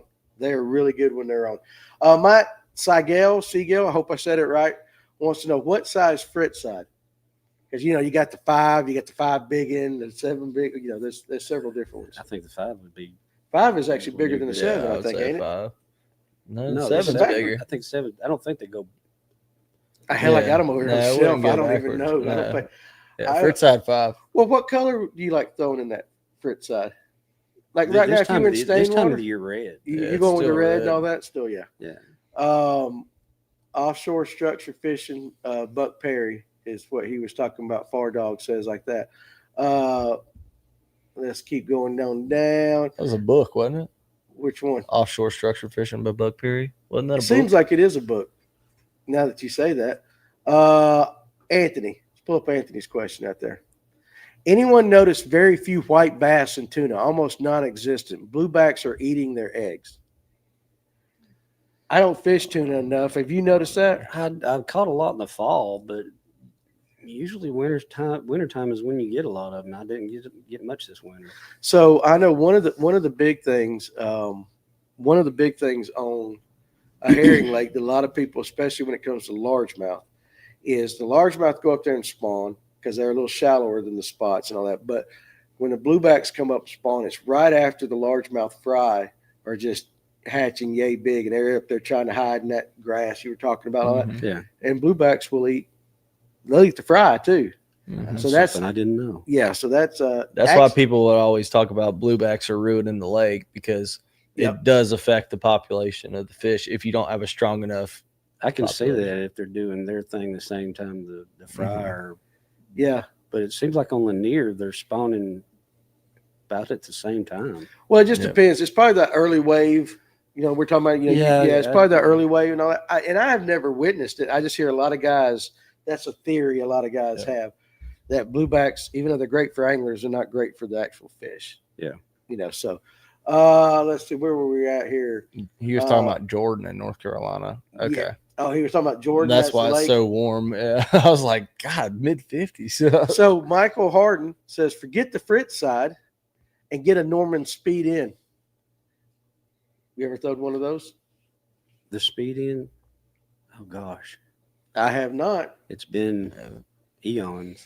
I talking about the Norman speed in. That's what he's Yeah. talking about. Yeah, that's what he said. Yeah, You should throw it over the Fritz God, side. that's been decades. God, making me feel old here. Yeah, I mean, I remember back in the day throwing those.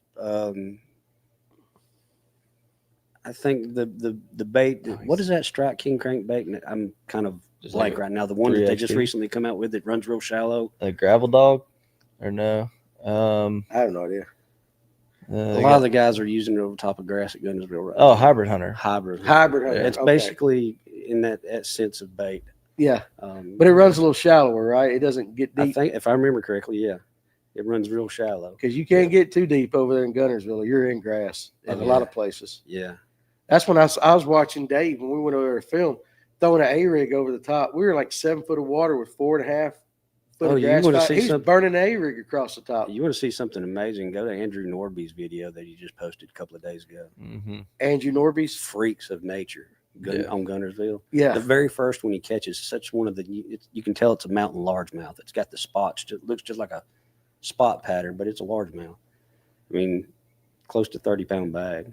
Okay, we'll check Just that for- out. on an A-rig. And Oh, Norby's yeah. been making videos for a long time too. Like his videos have gotten so much better too. Like he has really evolved with the value he provides in his videos. Is pretty awesome. Okay, that's Definitely go pretty check cool. And he's finally started blurring out his background. Yeah. I've wondered for a long time why I didn't do that. Well, it makes sense. So he said south end of the Coosa was what he was talking about. So what was the original question? Do we remember the original question?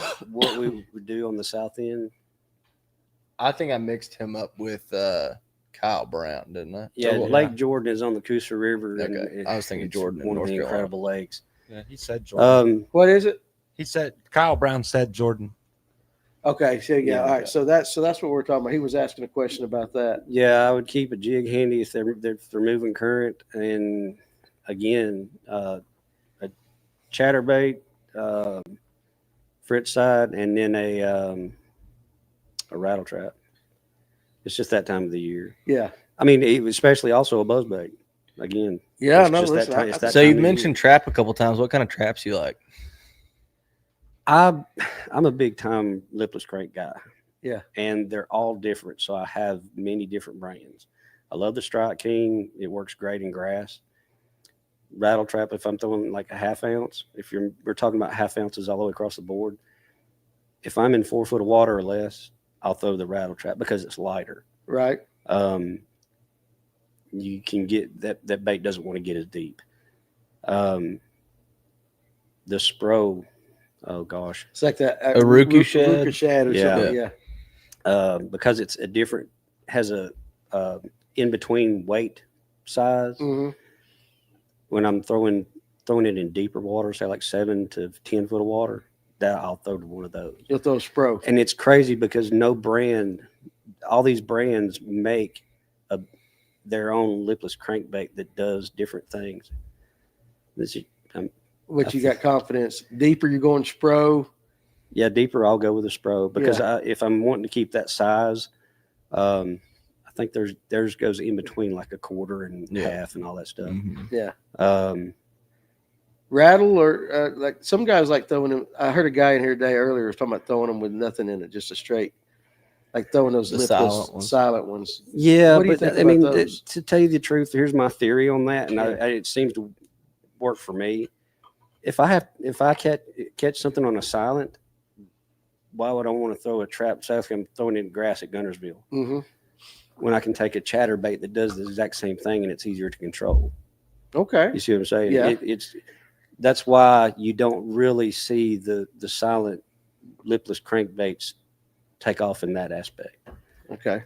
If you're fishing muddy water, the rattle is just a help anyway. Right. Okay. But I will tell you what I do miss, and that's the one knocker. The one The knocker, new ones that they come out with just not the same. ain't the same as the original. Okay. I've actually heard people say that. Yeah. What brand of flutter spoons do y'all use out that way? I don't do a lot of flutter spooning, so I just use Georgia Blade. You know, River to Sea. River to Sea. Yeah, Worldwide Spoon from River to Sea. It's a good one. Yeah. What about you? You flutter spoon fish a lot? Spoon. I jack and haven't boat done it in a docks. long time. Huh? Fishing it around floating boat docks. Okay. All right. I got you. Wow. Hey, So- we learned something there. So there's a new flutter spoon that came out last year. Koyo Fujita designed it. It's a Jackal. Oh God, what's it called? Counterback spoon. And so I played around with it last summer for the first time, and it literally flutters like at a 45 Backwards. completely backwards. Very similar. And to so it was Craig. actually on Allatoona where I was playing around with it. I fished a little tournament out there. There was a little 3-fish tournament, and it was Park Marina. I pulled up, and I saw them loaded up under the floating dock. But it's so hard to get to because you can't skip up under there. You can't get anything up under there. But that I was able to go down. I caught a 4.5, boat flipped it, flipped back in there again with it, and then dumped a 4.5.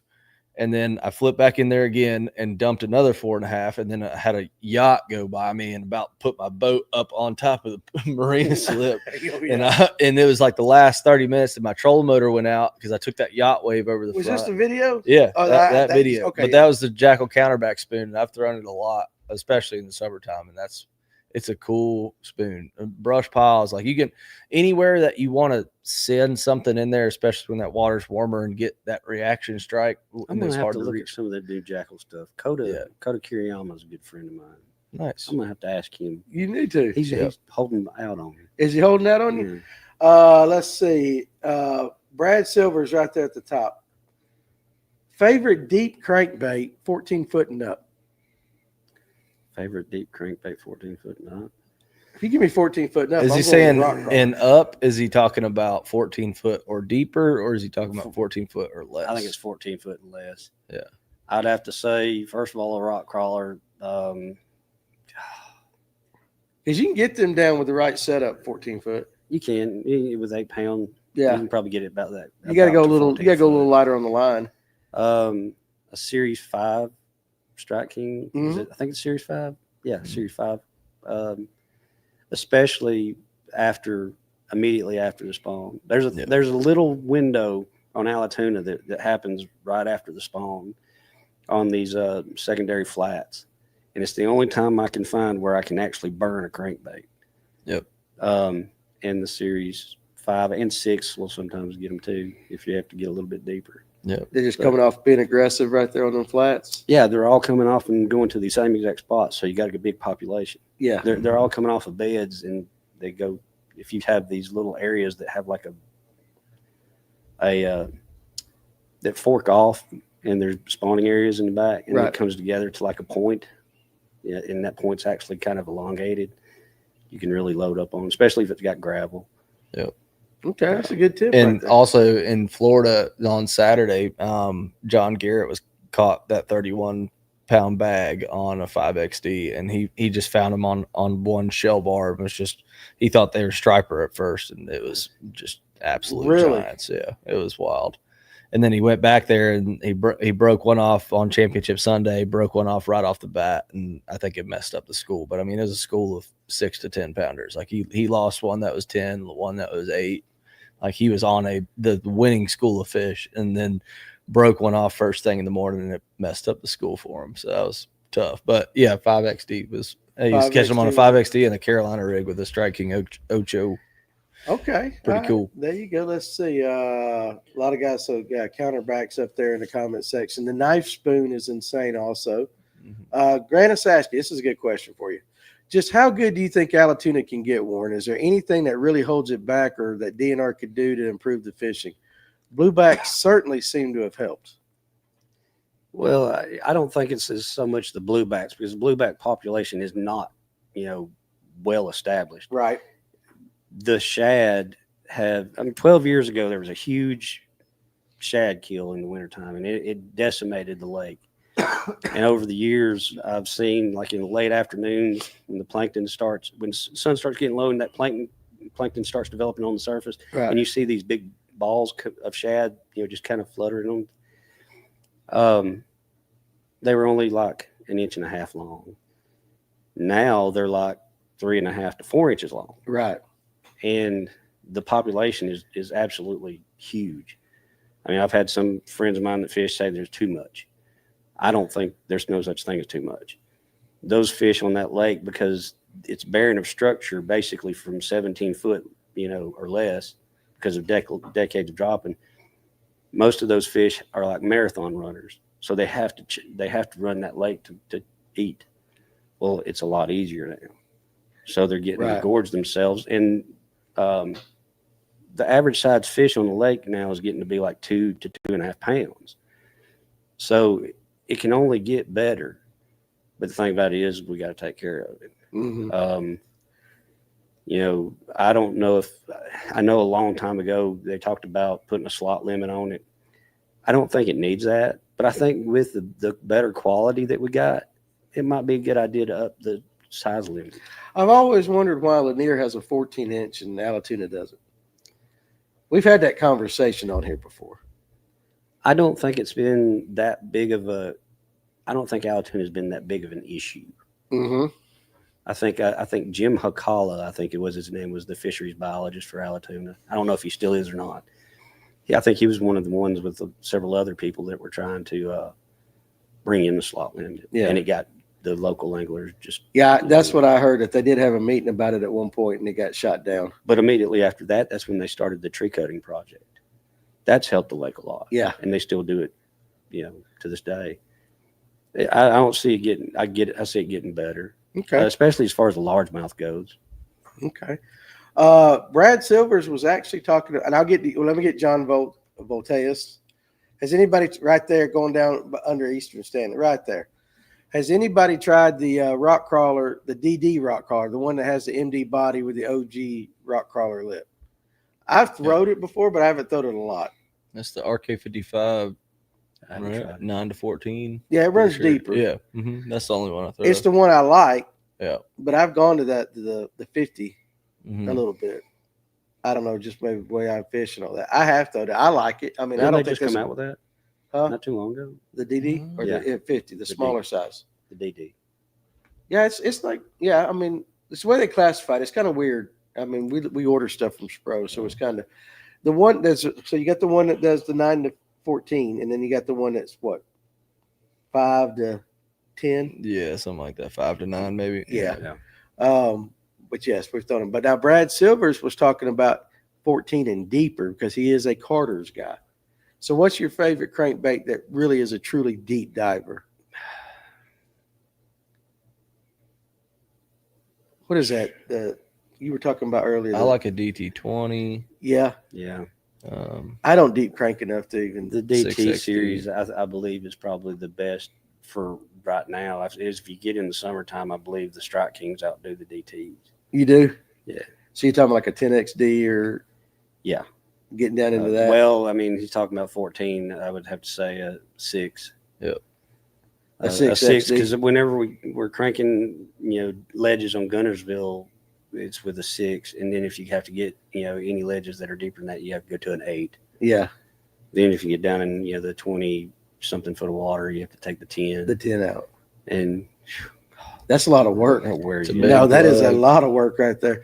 But yeah, so what would you, I mean, so you saying a DT is your favorite, you think, and then Yeah. Strike King? I think you would agree too. Yep. As far as that depth, and rod and line plays a big key with that as well. So like, what kind of rod and line would you throw on that? If you're trying to really get it down there. you got to have a very light. Well, I say very light. I use a light rod, Mm-hmm. and I still use 7 foot. I know some guys who go lighter for that kind of bait, but or shorter. But I still use a 7 foot. I use a 7 foot for every crankbait now. Yeah. Okay. And then you could use 10, I think, to get away with it. But if I never really go above 10 with a crankbait, unless I'm throwing the bigger deep diving things. But he's talking about 14, so it'd be 10 to 8 pound test floor call. Yeah. Okay. All right there. So Barday says DNR largemouth stocking has definitely helped Oh yeah, Allatoona. the fish he caught was a new species. I wish we could put it up. Well, I should have thought about it. I have that picture. But yeah, no, they've done some work with that, trying to get the largemouth in there. And Yeah, I started saying there's big largemouth in Allatoona popped out like crazy here lately. That stocking I want to say was 8 to 9 years ago, so it should. So what strain did they stock in there? Oh gosh, I think it's not the F1, but it was a combination of the Florida and Northern strain. And I don't know what the difference is because I thought that's what an F1 was. Somebody can correct me, and it may have been a Northern strain, but just because I think they're more aggressive from what I understand. Okay. And they can handle, they don't get beat up by the spots. Okay. They're just as aggressive. Just as aggressive. Okay. They need that right there. Yeah. What's your full-time job? My full-time job? Yeah. I'm a draftsman I work on AutoCAD and Adobe drawing machinery parts. Okay, so there you go. Anthony wanted to know right there. Michael Harden says, seems like the TVA sprayed more than property and boat lanes on Guntersville. So I know when we went over there with Dave, they had just sprayed some of the grass and all that over there. Yeah, That's a big thing going on Guntersville right now. yeah. I think they're really trying to do something about the eelgrass. I mean, It does the get into people people's around Lake guts. Guntersville are funny because the people that live there, they complained 10 years ago about too much hydrilla in the shallows, and they sprayed that. Well, then when they did that, what took over? Yeah, the Eelgrass. Yeah. So, and it was predicted by fishermen. I mean, we know what we're talking about, but now it's just eat up with eelgrass, so they got to get rid of it. Yeah. Okay, well, makes sense. So let's. I want to make sure because I know we're late in the show. I want to talk some on Allatoona and all that. So, right now, going into pre-spawn, give me your top 3 techniques going into the actual spawn itself. And it can be for largemouth or spots or combination of both. What's the top 3 techniques right now that you like? With the water still being low, and they tend to do this on Allatoonas, they'll pull the lake down a few feet, Mm-hmm. and then right as the spawn happens, they put it right at full pull. So it's kind of hard, and you have to kind of blind. If you know the lake and you've done it several, you kind of have to blind fish for your spawners. And when I say blind fish, this is another trick that a lot of people don't know. You tell me if you've ever heard of it. It's a lot of times where you take, and I'll do it with a power shot or even just a shaky head. When you're going, down these flat banks inside creeks, and you throw a bait, and you find yourself catching a lot of little bugs. Mm-hmm. Generally we all get frustrated and just be like, golly, where's the good ones at? Sometimes take your time to let that fish swim off with it, because a lot of times that little buck is taking that bait to a female, and he's going to drop it and give her an offering to keep her close to his bed. You think so? That's wild. That's I know so. I've done it on Weiss before. I mean, you can't see spawners on Weiss in a lot of places. Have you seen it go down on forward facing now that you've been playing around No, with I it? haven't actually been able to do that on the forward facing. That's thing. wild. Because generally That's when I cool. do it, I'm fairly close to the bank, so forward Yeah. facing is just kind of obsolete. But Yeah. a few years ago on Weiss, I was up in. I wish I could remember how I'd say it. There's a creek way up the river. Yeah. And I was throwing spinnerbait, catching a bunch of bugs. So I was like, you know what? I'm going to set this down, and I pick up a crawl, which is a technique on Weiss that is a lot of older guys do, is they'll just sit and take a crawl or a lizard, flip it up on the bank, and just stop hopping it back to the boat. And you're basically forming a grid every 2-4 feet. Right. You flip them on the bank, start hopping it back. And you can tell when a fish gets it that shallow if it's just a little, Right. or if it's just kind of a soft, and swimming off. You can tell what that fish is. Well, after a while catching enough small ones, I started realizing, okay, this is a small one. And lo and behold, he swims out in front of the boat and drops it. So by this time I'm like bored with it, and next thing you know, it picks up again and it starts moving off. Well, I set the hook, 4-pound largemouth. Started doing it, I was like, a light went off. Mm-hmm. So I started flipping up on the bank, and they were so shallow, 5-6 inches. So I flip up on the bank, start hopping it, feel like a little tick, and I pull up on it. And largemouth will tend to hold on to a bait a lot longer than a spot. Kind of pull up on it, and you can tell it's a small fish. So I let him swim out, drops it. I start hopping it back. Next thing you know, boom, another 4-pound plus fish. That happened all day long. That's The biggest one was 6 pounds. I've done it on Allatoona. Maybe that's my problem. That's wild. I'm always Gold- catching You're gold. just setting the hook. It's hard to do. I mean, believe me, because you worry about deep hooking a fish when you do that. Gold Mine Creek, the next creek up from Galt's, very gravelly. I've done that with spots where I could sit there and see that spot up there in the shallows and throw up there. And he'll take it all the way out there. Drop. I mean, they travel a long ways too. They'll go 30, 40 yards and drop it. And you start and catch a bigger female. All right. That's So, wild. okay. So that's a little different. We ain't heard that one either. No. Now, Nuts, the biggest ain't it? problem with that is That's letting a wild. fish run 30 or 40 yards with a bait. I'm setting the hook, dude. That's Most tough. people are. Yeah, that's what I'm saying. That's tough. Now, could you see the small fish, or you can just tell by the way they picked it up? It was You small. can tell after you catch a few of them, you start realizing, okay, this is just a little buck because it's just like a little tap tap. And when you're Yeah. sitting there holding the rod, you can tell if he's Yeah. got weight to him. Yeah, but when you sit there and you go several hours and you're catching little 12, 13-inch fish, you get kind of bored with it. And you're like, man, I wish I knew where the big ones were. And that's what happened to me, is they literally just drop it. But they're taking, more times than not, and it doesn't always happen, but more times than not, they're taking it out to a female to give her an offering so that she stays close to that particular, just, I think birds do it. It's the same kind of thing. It's attracting that female to stay close to his bed. So if I took my wife some food, she'd be more apt to fool around with me a little bit. I relate bass.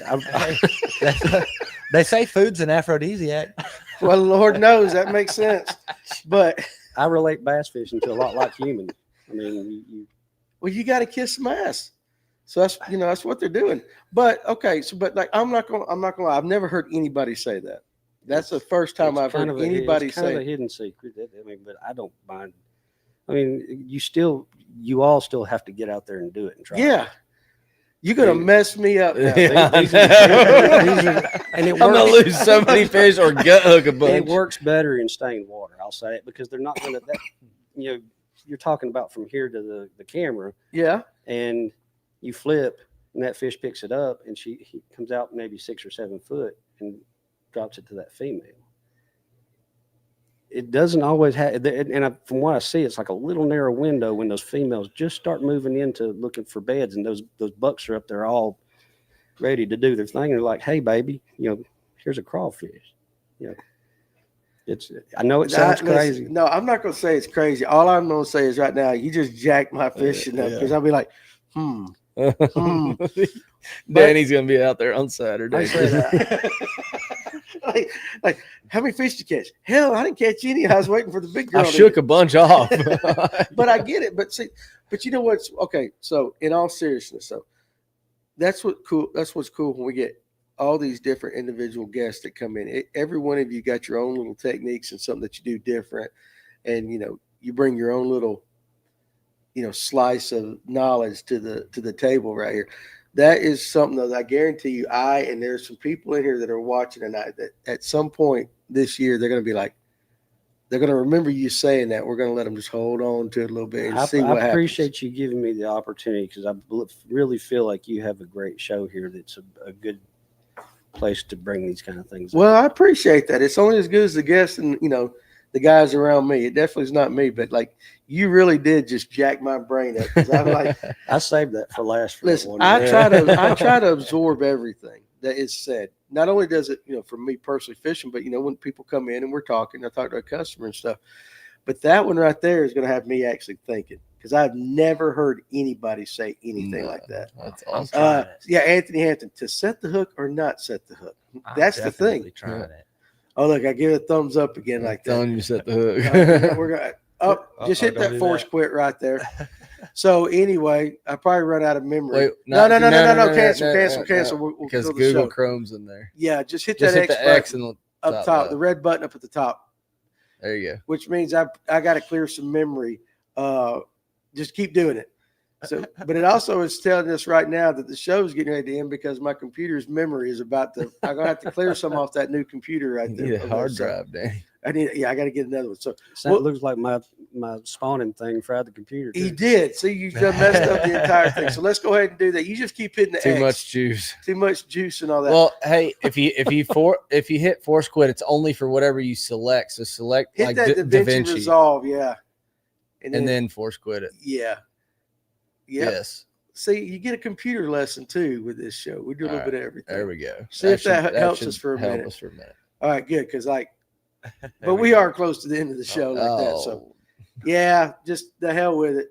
We're going to end it right now. So Warren, listen, thank you for coming. Number one, thank you because I see your name in the comment section a lot for being on here, and let's get you back up here again real soon because You, like I said, you have a great resource here. The anglers around here deserve this, and you have, in my opinion, all I can say is thank you. well, you're welcome. Hell, thank you. Don't thank me. Thank you and the guys that watch and all that. We have a lot of fun just sitting around, but like seriously, we learned so much from you guys coming in and from the guys in the comment section right there. So it's amazing. So guys, listen. So we don't want the computer to blow up again on that. So we're going to end it with that. So appreciate you guys joining us. We'll be back Thursday night. I'm working on the guest, so I got to verify that he's going to be able to be here. So I will post that on the Fish North Georgia Facebook group page. So, but again, Warren, seriously, thank you for coming up here and doing that. And like I said, I want you to come back because I think we just tapped the surface with you. I think I we got can, 50 years of this stuff to explain to well, you're going to come back up. Wu-Tang Fan 864. I know Warren has the juice right there. So anyway, you guys, appreciate you joining us tonight. We're going to go home. You guys, if we don't see you Thursday night, y'all have a safe week. And if you're fishing against me in Stamp Creek, they cancel the tournament. So it's just me. I might have a chance to win it. So, but anyway, thank you guys. We'll see you on the next one.